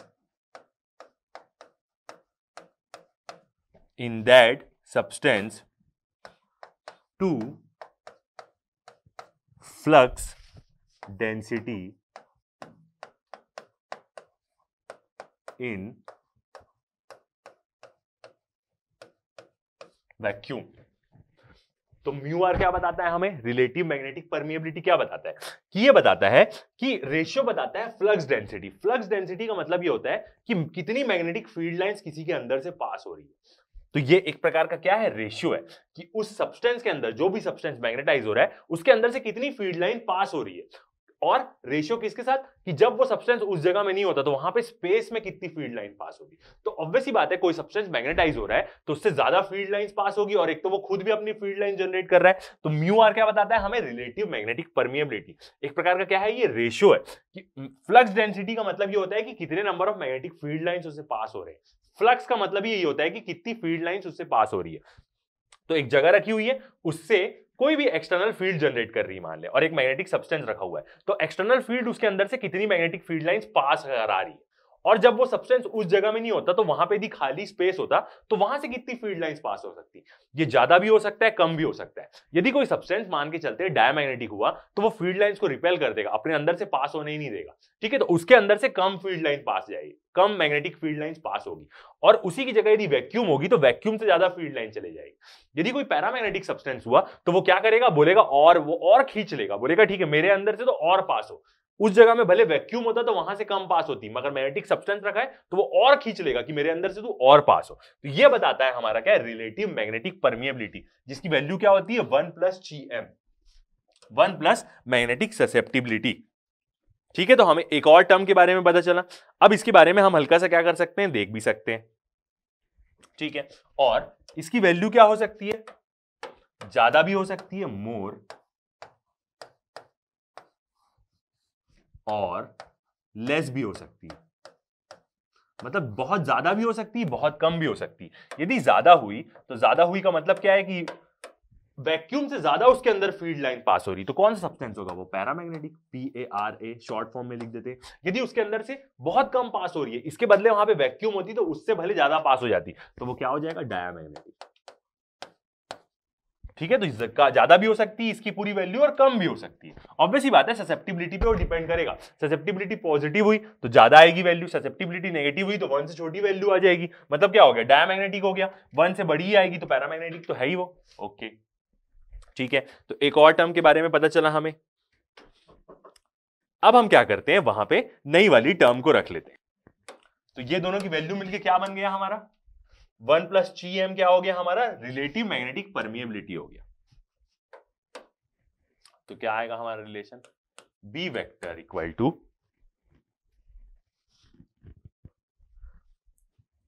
is equal to mu zero term थी, यहां पे म्यू जीरो टर्म थी, इसकी वैल्यू क्या हो गई, म्यू आर हो गई।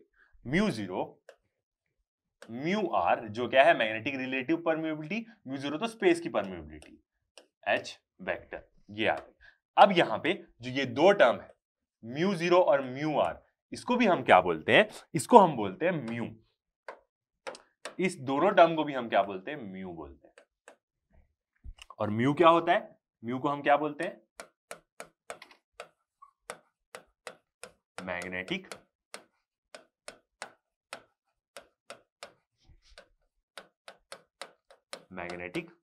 परमिएबिलिटी। म्यू को हम क्या बोलते हैं, मैग्नेटिक परमिएबिलिटी। ये क्या बताती है कि कितनी फील्ड लाइंस वो कंडक्ट करेगा अपने अंदर से।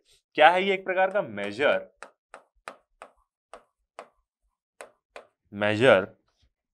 Of conduction, measure of conduction of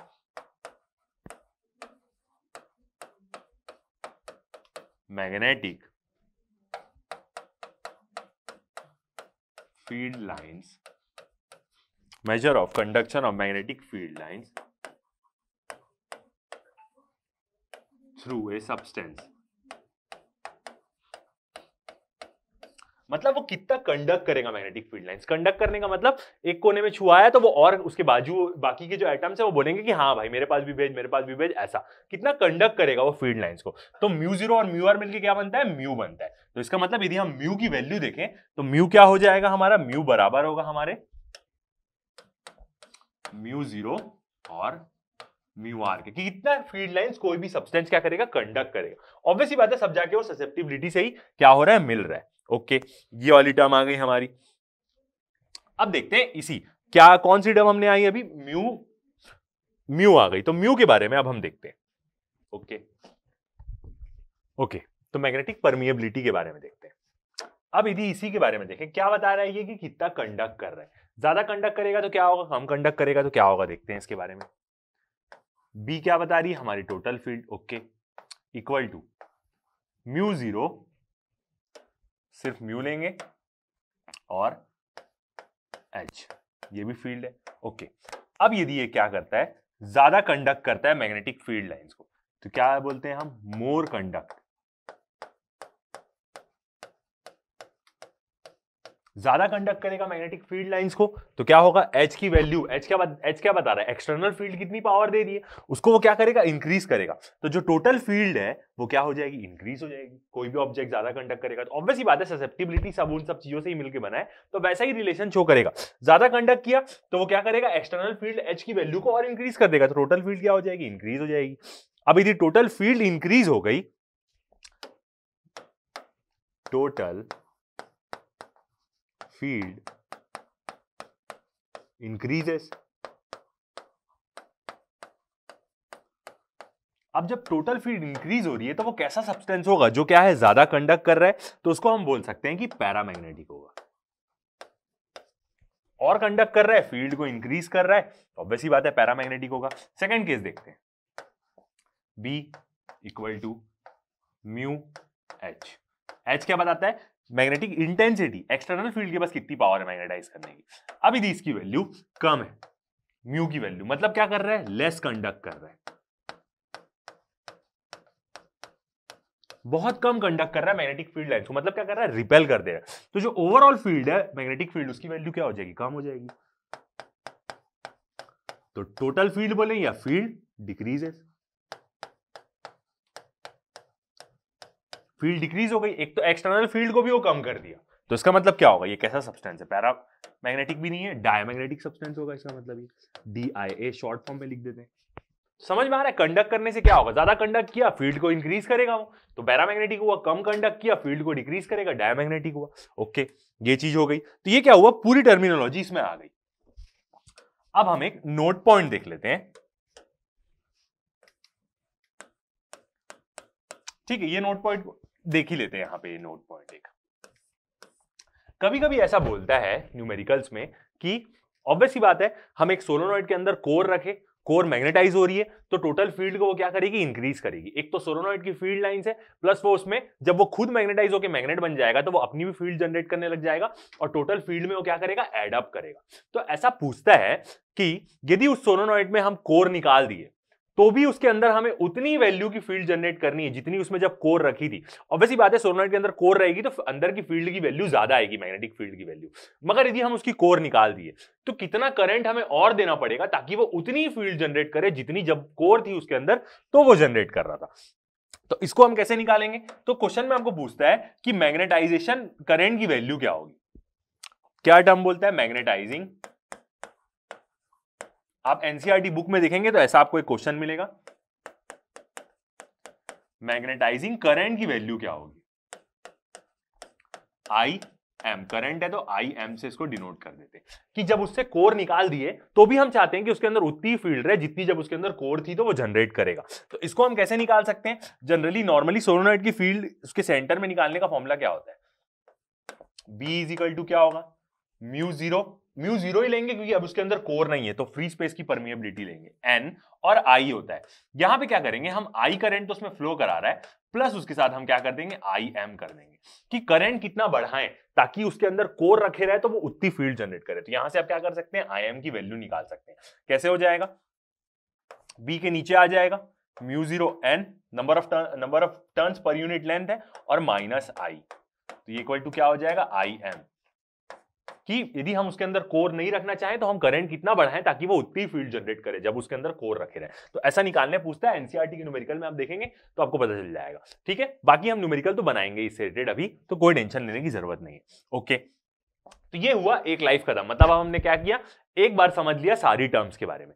अब सारी टर्म्स का हम डेफिनेशन देखते हैं तो आपको उसकी यूनिट्स के बारे में भी पता चलेगा और अच्छे से आइडिया होगा। ठीक है, तो आगे बढ़ते हैं नेक्स्ट। अब देखते हैं, हम सबको डेफिनेशन फॉर्म में देख लेते हैं। सेकंड चांस मिल रहा है आपको चीजों को फिर से समझने का।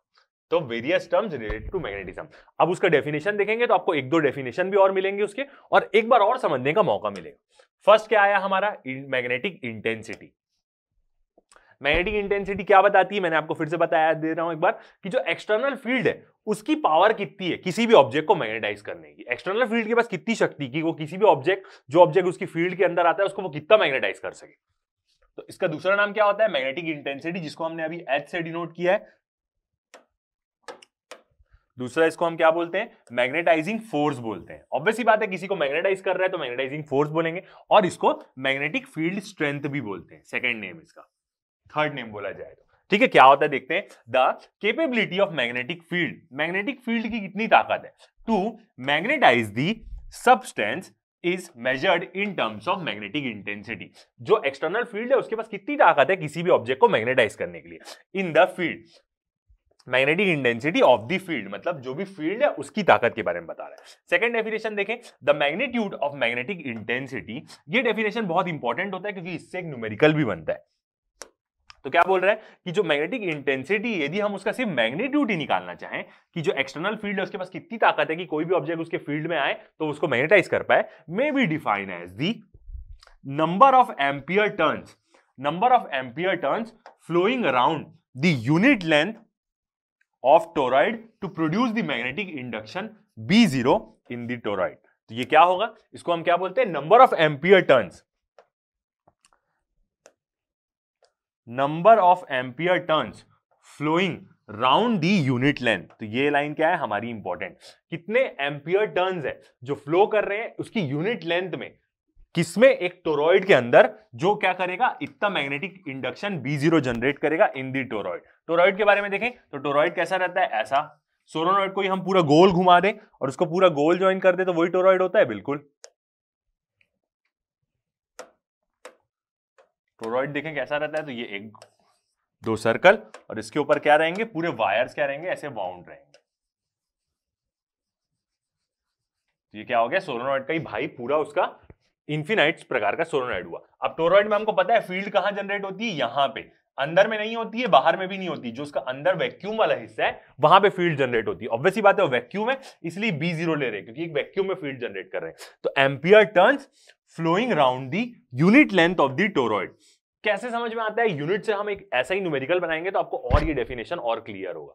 ठीक है, तो अब कैसे निकालते हैं हम मैग्नेटिक इंटेंसिटी, तो हमने फॉर्मूला देखा है, क्या होता है मैग्नेटिक इंटेंसिटी का formula, H is equal to, H से हम इसको डिनोट करते हैं, H इज इक्वल टू क्या हो जाएगा, B0 by mu zero. Mu zero. अब बी जीरो क्यों बोल रहे हैं? मैंने आपको बोला जब भी जीरो सब्स्क्रिप्ट लेंगे इसका मतलब वो फील्ड क्या है, वैक्यूम में है या एयर में, किसी के अंदर नहीं फ्लो कर रही है, वो बस एयर में फ्लो कर रही है वो फील्ड। तो इसलिए बी जीरो क्या है, फील्ड, और ये क्या है, फील्ड इनसाइड मैग्नेटिक फील्ड है, ऑब्वियस ही बात है, इनसाइड वैक्यूम। और यूनिट क्या होती है मैग्नेटिक फील्ड की, टेस्ला। ठीक है, म्यू जीरो की यूनिट क्या होती है, म्यू जीरो वही है परमिएबिलिटी फ्री स्पेस की, कि फ्री स्पेस अपने अंदर से कितनी फील्ड लाइंस पास करने दे सकता है। क्या होती है इसकी यूनिट, टेस्ला मीटर पर एम्पियर, टेस्ला मीटर पर एम्पियर इसकी यूनिट होती है। तो टेस्ला टेस्ला क्या हो जाएगा, आपस में कैंसल आउट हो जाएंगे, टेस्ला और टेस्ला आपस में कैंसल आउट हो जाएंगे, एम्पियर नीचे में तो वो ऊपर चले जाएगा। तो एच की यूनिट क्या होती है, ऐसा यूनिट देखें तो इसकी यूनिट होती है ampere metre, number of ampere turns per unit length. Obviously बात है, ए से एम्पियर करंट होगा और एम्पियर टर्न्स बोल दिया तो ऑब्वियसली बात है एन क्या होता है, स्मॉल एन जो सोलेनोइड में होता है वो क्या बताता है, number of turns per unit length.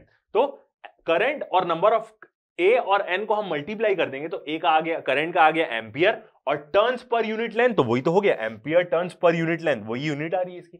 तो एच की यूनिट क्या होती है, एम्पियर मीटर होती है। ठीक है, बी जीरो का मतलब क्या है कि वो फील्ड टोरॉइड के अंदर जनरेट कर रहा है, वो उसके खाली जगह में, वैक्यूम में। और ऑब्वियसली बात है जब हम एक्सटर्नल फील्ड की शक्ति के बारे में बात करेंगे तो वो उसमें कोई चीज रख के थोड़ी ना एनालिसिस करेंगे भाई, वो कोई भी ऑब्जेक्ट उसके अंदर आ जाए वो उसको कितना मैग्नेटाइज कर सकती है, तो उसकी फील्ड लाइंस वैक्यूम में कितनी है इसी बारे में तो बात करेंगे। ओके, तो ये चीज हो गई।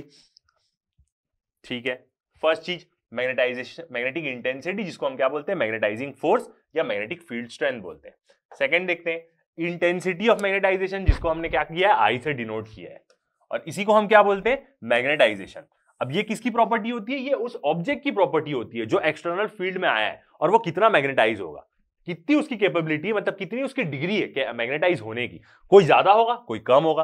तो the intensity of magnetisation of A magnetic substance represents its degree to which the substance is magnetized। किसी भी सब्सटेंस की डिग्री बताती है कि वो कितना ज्यादा मैग्नेटाइज हो सकता है।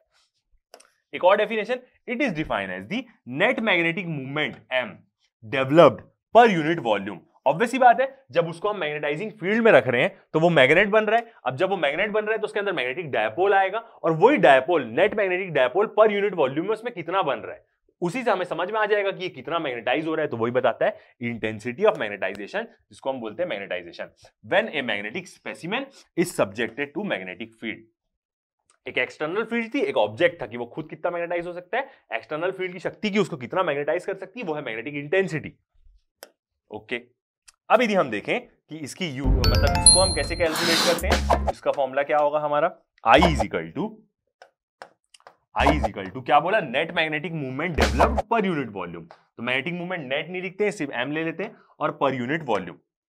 ओके, यूनिट्स के बारे में बात करें तो मैग्नेटिक मूवमेंट की यूनिट क्या होती है, एम्पियर मीटर स्क्वायर, और वॉल्यूम की यूनिट क्या होगी, मीटर क्यूब। तो यहां से क्या हुआ, स्क्वायर खत्म क्यूब खत्म, तो इसकी भी यूनिट क्या आ गई, एम्पियर मीटर। तो मैग्नेटिक इंटेंसिटी और इंटेंसिटी ऑफ मैग्नेटाइजेशन दोनों की यूनिट सेम होती है, इसलिए ससेप्टिबिलिटी की कोई यूनिट नहीं होती है, वहां पे हम देख रहे थे। अब क्या होगा, यदि हम इसका डायमेंशन देखें तो डायमेंशन क्या है, एम्पियर का तो यही रहेगा, और पर मीटर है, एम्पियर पर मीटर होगा। तो इसकी यूनिट क्या हो जाएगी, मीटर नीचे में तो L की पावर -1 और एम्पियर, ये क्या हो जाएगा, इसका डायमेंशन हो जाएगा। एम्पियर तो एम्पियर ही रहता है और मीटर नीचे में तो L की पावर -1। सेम ऐसा क्या होता है, इंटेंसिटी ऑफ मैग्नेटाइजेशन की भी सेम यूनिट होती है, ampere per metre, ampere per metre. Magnetic intensity दोनों की सेम यूनिट होती है। ओके, तो यदि मैंने एम्पियर मीटर भी लिख दिया होगा तो एम्पियर पर मीटर ही होगा, क्योंकि हम सॉल्व तो कर ही रहे हैं उसको ऑलरेडी। ठीक है, अब नेक्स्ट आता है हमारा मैग्नेटिक इंडक्शन। ये क्या चीज होती है मैग्नेटिक इंडक्शन, जिसको हम क्या डिनोट करते हैं, सिर्फ बी से, देख के ही लग रहा है सिर्फ बी से डिनोट कर रहे हैं, तो ये मैग्नेटिक फील्ड के बारे में बताएगा। क्या नाम होता है मैग्नेटिक इंडक्शन का दूसरा, मैग्नेटिक फ्लक्स डेंसिटी। फ्लक्स का मतलब ये होता है कि कितनी फील्ड लाइंस पास हो रही है, मैग्नेटिक फ्लक्स डेंसिटी, और इसको सिंपली हम क्या बोलते हैं, सिंपली मैग्नेटिक फील्ड भी बोलते हैं इसको। कितनी मैग्नेटिक फील्ड है वहां पे कोई भी जगह में, वो फील्ड दो कारण से भी हो सकती है कि एक तो एक्सटर्नल के कारण, और जो ऑब्जेक्ट मैग्नेटाइज हो रहा है वो भी अपनी फील्ड जनरेट कर रहा है, ये वही चीज है। तो क्या होता है, it is defined as the number of magnetic lines of induction crossing per unit area normal through the magnetic substance. कितनी नंबर ऑफ फील्ड लाइंस उस सब्सटेंस से पास हो रही है पर यूनिट एरिया नॉर्मली, उससे ऑब्वियसली बात है नॉर्मली ही पास होगी उससे, ऐसे ऐसे ऐसे लूप बनाती है मैग्नेटिक फील्ड लाइंस। तो किसी भी मैग्नेटिक सब्सटेंस से कितनी number of magnetic field lines pass हो रही है। फील्ड लाइंस का मतलब ही फ्लक्स होता है, magnetic flux. Electric field lines pass होती है तो उसको हम इलेक्ट्रिक फ्लक्स बोलते हैं, ठीक है। अब वो दोनों से हो सकती है, जैसे हमने देखा एक तो एक्सटर्नल फील्ड भी हो सकती है, और एक्सटर्नल फील्ड में हमने एक ऐसा सब्जेक्ट, ऐसा मैटर रखा जो खुद मैग्नेट बन रहा है, तो वो अपनी भी फील्ड लाइन जनरेट करेगा, तो वो दोनों का उस ऑब्जेक्ट के अंदर दोनों का सम हो जाएगा, एक तो एक्सटर्नल फील्ड भी जो आ रही है और जो उसकी खुद की मैग्नेटिक फील्ड लाइन है उसका भी। तो magnetic induction B is the sum होता है वो किसका, मैग्नेटिक फील्ड B0, ये B0 का मतलब क्या है, जो external field magnetic field generate कर रही है, and the magnetic field μ0I। μ0I का मतलब क्या है, यही हमने अभी डेरिवेशन में देखा है। μ0 तो एक प्रकार की कांस्टेंट है, I क्या बताता है, इंटेंसिटी ऑफ मैग्नेटाइजेशन या सिर्फ magnetization produced due to the magnetization of the substance. जो ऑब्जेक्ट मैग्नेटाइज हो रहा है उसके कारण वो कितनी फील्ड जनरेट कर रहा है उसी जगह में, और एक्सटर्नल फील्ड तो आ ही रही है वहां पे, दोनों का सम होता है ये। क्या मैग्नेटिक इंडक्शन बोलते हैं इसको, मैग्नेटिक फ्लक्स डेंसिटी या सिंपली मैग्नेटिक फील्ड बोले। तो इसका यदि हम रिलेशन देखें तो सेम वैसा ही रिलेशन हो जाएगा जो अभी हमने डिराइव किया है। क्या था, बी क्या बताया, टोटल फ्लक्स डेंसिटी, किसी भी जगह से कितना फ्लक्स पास हो रहा है। अब वो जगह कौन सी है, एक मैग्नेटिक फील्ड के अंदर है और एक मैग्नेटाइजिंग मैटर के अंदर है, तो क्या होगा, ये किसका सम होगा, एक तो B0 जो एक्सटर्नल फील्ड अपनी फील्ड लाइंस भेज रही है, प्लस μ0I।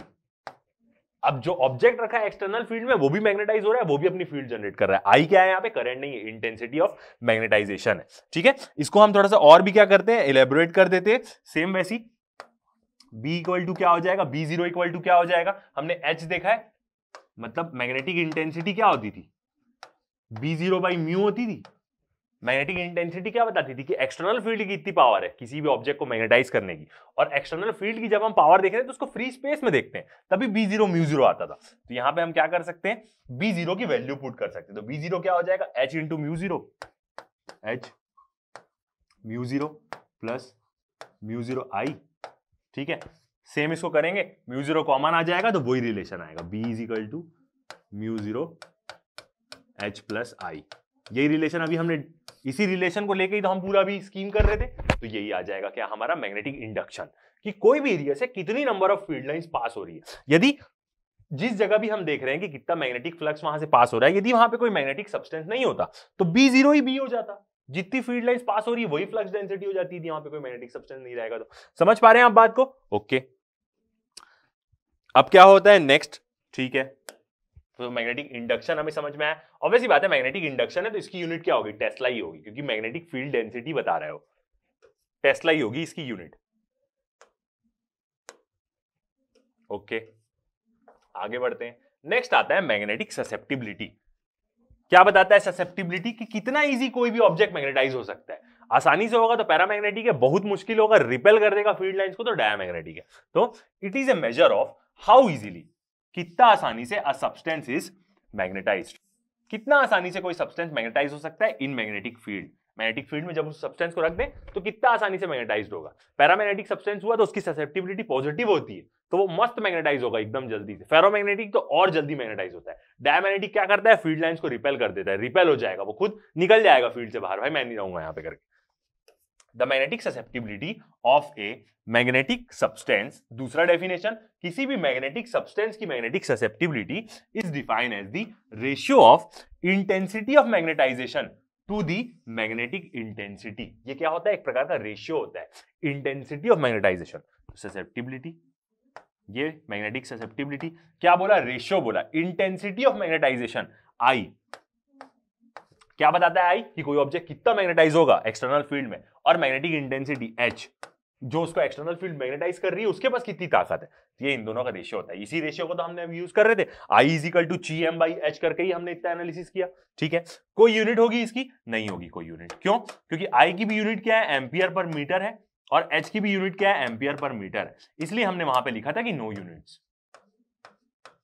और वहां पे बोला गया था कि यूनिट्स के बारे में आगे देखेंगे, कोई यूनिट नहीं होती इसकी।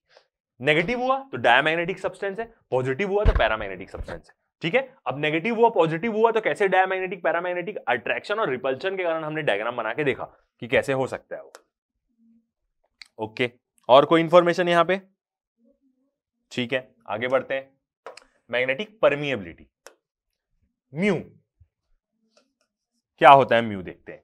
It is the measure of conduction of magnetic field lines through the substance. कोई भी सब्सटेंस कितना मैग्नेटिक फील्ड लाइंस कंडक्ट करेगा अपने अंदर। पैरामैग्नेटिक सब्सटेंस हुआ तो ज्यादा कंडक्ट करेगा, डायमैग्नेटिक सब्सटेंस हुआ तो रिपेल कर देगा पूरी फील्ड लाइंस को, कंडक्ट ही नहीं करेगा, कुछ भी नहीं बनूंगा मैं magnet, opposite dipole movement generate कर लेगा। तो कोई भी चीज कितना कंडक्ट करता है, अभी हमने इसको रिलेशन से भी देखा मैथमेटिकली कि ज्यादा कंडक्ट करेगा तो क्या होगा, वो फील्ड को इंक्रीज करेगा, एक्सटर्नल उसके अंदर की फील्ड को वो इंक्रीज करेगा, ज्यादा कंडक्ट हुआ, क्योंकि एक्सटर्नली तो उसमें फील्ड आ ही रही है और वो खुद भी अपनी फील्ड जनरेट करेगा, तो नेट फील्ड दोनों का सम हो जाएगी। और नहीं कंडक्ट किया तो एक तो खुद जनरेट भी नहीं कर रहा और बाहर को रिपेल भी कर दे रहा है। The magnetic permeability of a magnetic substance is defined as the ratio of magnetic induction to the magnetic intensity. ये क्या होता है? एक प्रकार का रेशियो होता है मैग्नेटिक इंडक्शन का और मैग्नेटिक इंटेंसिटी का। देखते हैं म्यू इजिकल टू, अब भी इसका रिलेशन हमने मैथमेटिकली भी देखा है, तो म्यू इजिकल टू क्या हो जाएगा? मैग्नेटिक इंडक्शन मतलब क्या होता है? इंडक्शन मतलब फ्लक्स डेंसिटी, कितनी फील्ड लाइंस वहां से पास हो रही है, किसके साथ रेशियो हुआ? मैग्नेटिक इंटेंसिटी के साथ, एच के साथ, फील्ड की कितनी स्ट्रेंथ है किसी को भी मैग्नेटाइज करने की, तो ये क्या होता है? इसका रेशियो होता है। अब यदि इसकी यूनिट हम देखें तो यूनिट क्या हो जाएगी इसकी? मैग्नेटिक फील्ड की यूनिट क्या हो जाएगी? टेस्ला, और एच की यूनिट क्या हो जाएगी? Ampere per metre. तो म्यू की यूनिट क्या हो जाएगी? वही टेस्ला मीटर पर एम्पियर, जो जनरली किसी भी परमिएबिलिटी की यूनिट होती है।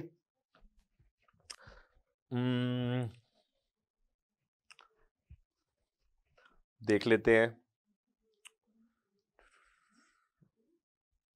बिल्कुल वही तो यूनिट हो जाएगी। आगे चलते हैं, मैग्नेटिक परमिएबिलिटी हमने देख लिया। अब next relative magnetic permeability, mu R. Mu R ये क्या बताएगा? देखते हैं क्या होगा। It is the ratio of the magnetic permeability mu of the substance to the permeability of the free space.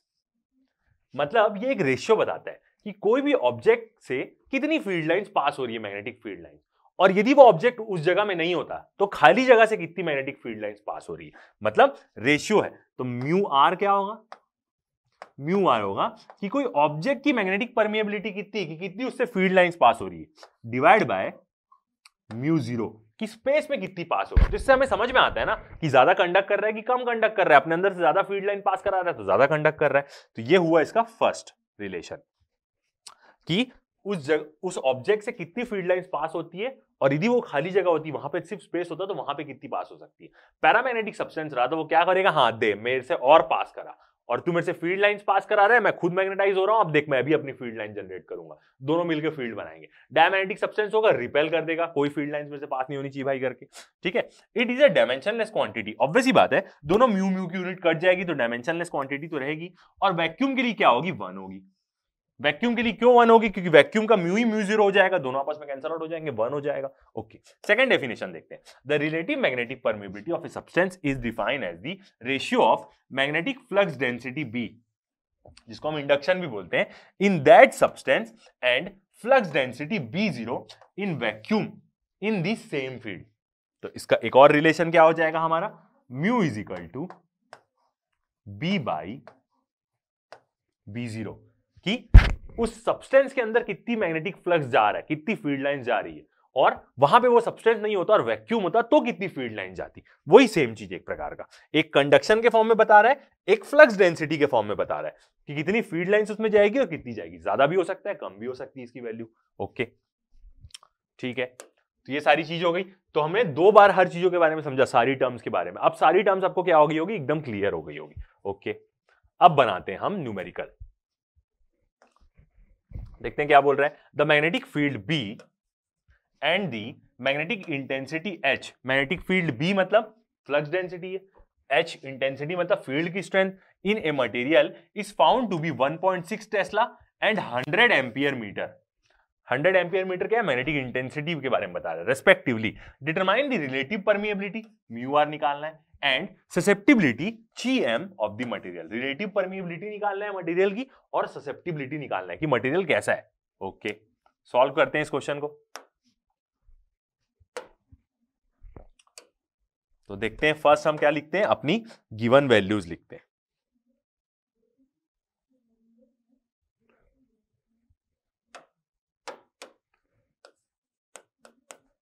क्या क्या हमें गिवन दिया गया है। तो फर्स्ट दिया है हमें क्या, मैग्नेटिक फील्ड की वैल्यू दी है B, जो कितनी दी हुई है 1.6 टेस्ला। अब यही क्या है हमारा B को ही अब हम क्या बोल सकते हैं, मैग्नेटिक फील्ड। तो इसी का दूसरे नाम क्या है, दो मैग्नेटिक फ्लक्स डेंसिटी या मैग्नेटिक इंडक्शन। अब आपको समझ में आना चाहिए दूसरे नाम भी। B मतलब मैग्नेटिक फील्ड का मतलब क्या है, सिंपली मैग्नेटिक फील्ड का मतलब क्या, मैग्नेटिक फ्लक्स डेंसिटी या मैग्नेटिक इंडक्शन, कितनी नंबर ऑफ फील्ड लाइंस वहां से पास हो रही है ये बताएगा। ठीक है, और सेकंड डाटा हमें क्या दिया है, मैग्नेटिक इंटेंसिटी दी है कि एक्सटर्नल सोर्स के पास कितनी पावर है किसी भी चीज को मैग्नेटाइज करने की, 1000 ampere per metre, ampere per metre. ठीक है, तो मैग्नेटिक इंटेंसिटी का दूसरा नाम क्या है, मैग्नेटाइजिंग फोर्स, और एक और नाम क्या होता है इसका, magnetic field strength. Magnetic intensity के दो नाम क्या होंगे, एक तो मैग्नेटाइजिंग फोर्स, नाम से ही समझ में आ रहा है कि फील्ड के पास कितनी ताकत है किसी को मैग्नेटाइज करने की, और मैग्नेटिक फील्ड स्ट्रेंथ, उस फील्ड की स्ट्रेंथ कितनी है उस जगह में। ठीक है, क्या क्या निकालना है हमें निकालना है mu R, relative magnetic permeability, और GM निकालना है, मैग्नेटिक ससेप्टिबिलिटी। ससेप्टिबिलिटी बताती है कि कितना इजीली मैग्नेटाइज हो जाए, म्यू आर तो रेशियो होता है कि उससे कितनी फ्लक्स पास हो रहा है और वहां पे स्पेस होता है तो कितना फ्लक्स पास होता, मतलब मैग्नेटिक फील्ड लाइंस। ओके, तो फर्स्ट हम देखते हैं म्यू निकालते हैं, पहले म्यू आर निकालने से पहले म्यू निकालते हैं। म्यू मतलब क्या होगा, मैग्नेटिक परमिएबिलिटी, कितना कंडक्ट कर रहा है म्यू ये बताता है वो सब्सटेंस। तो म्यू क्या होता है, B/H, यही चीज अभी हमने देखी। ठीक है, B की वैल्यू कितनी गिवन है हमें, B दिया है हमें 1.6। कुछ भी डाउट हो रहा है तो पीछे करके आप ये टर्म्स को देख सकते हैं, हमने 100 बार इसके बारे में बात किया है, बाई 1000। तो कितना आ जाएगा, म्यू हमारा आ जाएगा 1.6 इंटू 10⁻³ यूनिट देखते हैं, तो यूनिट वही आ जाएगी टेस्ला मीटर पर एम्पियर, क्योंकि B की यूनिट तो टेस्ला है और इसकी यूनिट क्या होगी, मीटर बाय एम्पियर, तो मीटर ऊपर चले गया। ओके, म्यू निकल गया हमारा। अब जब म्यू निकल गया हमारा तो हम यहां से क्या निकाल सकते हैं, रिलेटिव परमिएबिलिटी निकाल सकते हैं, जो क्या होगा μ/μ0। म्यू की वैल्यू कितनी निकाली हमने, 1.6 इंटू 10⁻³ और μ0 कितना होता है, वही ओरिजिनल कांस्टेंट जो हम आज तक लेके आए हैं, आज तक लेते हुए हैं, 4π इंटू 10⁻⁻�7। तो कितना आ जाएगा म्यू आर हमारा, इसको सॉल्व करेंगे तो 1.27 इंटू 10⁻³ बिल्कुल आ गया हमारा एक आंसर। म्यू आर हमें निकालने बोला था, निकाल लिया हम आंसर। यूनिट होगी क्या इसकी कोई, बिल्कुल नहीं, क्योंकि दोनों की सेम ही यूनिट है तो कैंसिल आउट हो जाएगी, कोई यूनिट नहीं होगी रिलेटिव परमिएबिलिटी। ओके, नेक्स्ट चीज देखते हैं क्या निकालना है।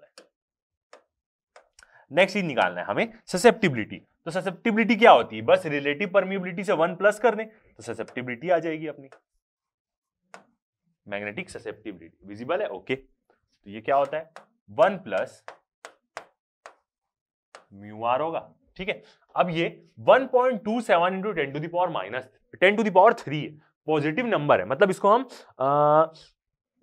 और इसके पीछे 0 आएगा। अब यदि इस वैल्यू से हम 1 प्लस भी कर दें तो इसके पॉइंट के बाद यहां पे कोई डिजिट में 1 प्लस होगा तो समझ में भी नहीं आएगा। तो इसका मतलब जो ससेप्टिबिलिटी की वैल्यू है आप प्लस करके देख सकते हैं इसको, वो कितनी आ जाएगी, यही वैल्यू आ जाएगी 1.27 इंटू 10⁻³ -3 होता तो एक बार समझ में भी आता, फिर भी मगर इतना 0 है, 1 प्लस किए तो वो तो यहीं कहीं कंसिडर हो जाएगा।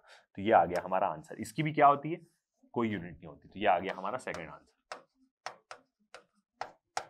प्रॉब्लम होती है तो आप देख भी सकते हैं, मैं आपको वैल्यू बता देता हूं। ओरिजिनली क्या होगी, ओरिजिनली इसकी वैल्यू आएगी 1273.2 आ जाएगी।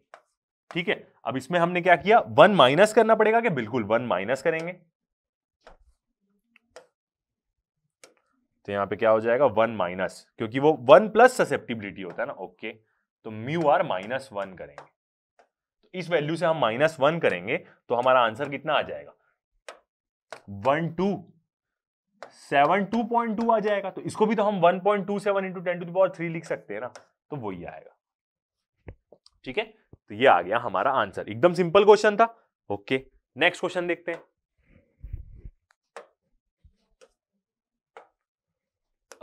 Solenoid has 600 turns per metre. अब यहां पे क्या होगा, मैग्नेटिक इंटेंसिटी का जो सेकंड वाला डेफिनेशन था ampere turns per unit length, वो यूज होगा यहाँ पे। एक सोलोनॉइड है जिसमें क्या है 600 टर्न्स है पर मीटर, 600 टर्न्स पर मीटर मतलब स्मॉल एन की वैल्यू दिया है, carrying a current of 4 ampere, 4 ampere का उसमें करंट दौड़ रहा है। Its core is made of iron with relative permeability of 5000। उसकी जो कोर है, अभी सोलोनॉइड के अंदर कोर भी है जिसकी रिलेटिव परमिएबिलिटी भी कितनी है, 5000 है। Calculate the magnitude of magnetic intensity, calculate करना है हमें मैग्नीट्यूड मैग्नेटिक इंटेंसिटी का, मतलब H निकालना है। इंटेंसिटी ऑफ मैग्नेटाइजेशन मतलब I निकालना है। एंड मैग्नेटिक फील्ड मतलब B निकालनी है। फ्लक्स डेंसिटी निकालनी है इनसाइड द कोर, कोर के अंदर, मतलब जो सोलोनॉइड भी जनरेट कर रहा होगा और कोर भी जनरेट कर रही होगी। अच्छा, उसकी रिलेटिव परमिटिविटी दे दिया। ओके, सॉल्व करते हैं इस क्वेश्चन को। सब सिंपल ही है, अभी तक सारे कंसेप्ट समझ में आया तो क्वेश्चन आसानी से सॉल्व होंगे आपके। तो फर्स्ट लिखते हैं हम अपनी गिवन वैल्यूज, क्या क्या गिवन है।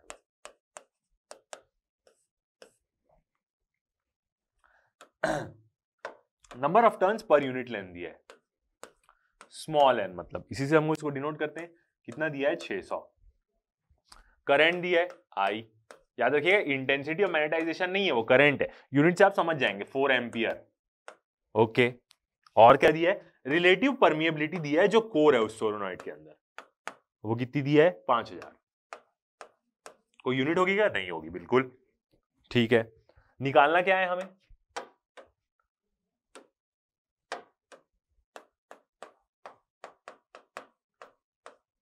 फर्स्ट हमें निकालना है H मतलब मैग्नेटिक इंटेंसिटी, सेकंड निकालना है हमें I intensity of magnetisation, third निकालना है हमें B मतलब मैग्नेटिक, सिंपली मैग्नेटिक फील्ड बोले, मैग्नेटिक फ्लक्स डेंसिटी बोले या मैग्नेटिक इंडक्शन बोले, तीनों सेम चीज होगा। ओके, सॉल्व करते हैं। फर्स्ट निकालते हैं हम अपना H निकालते हैं।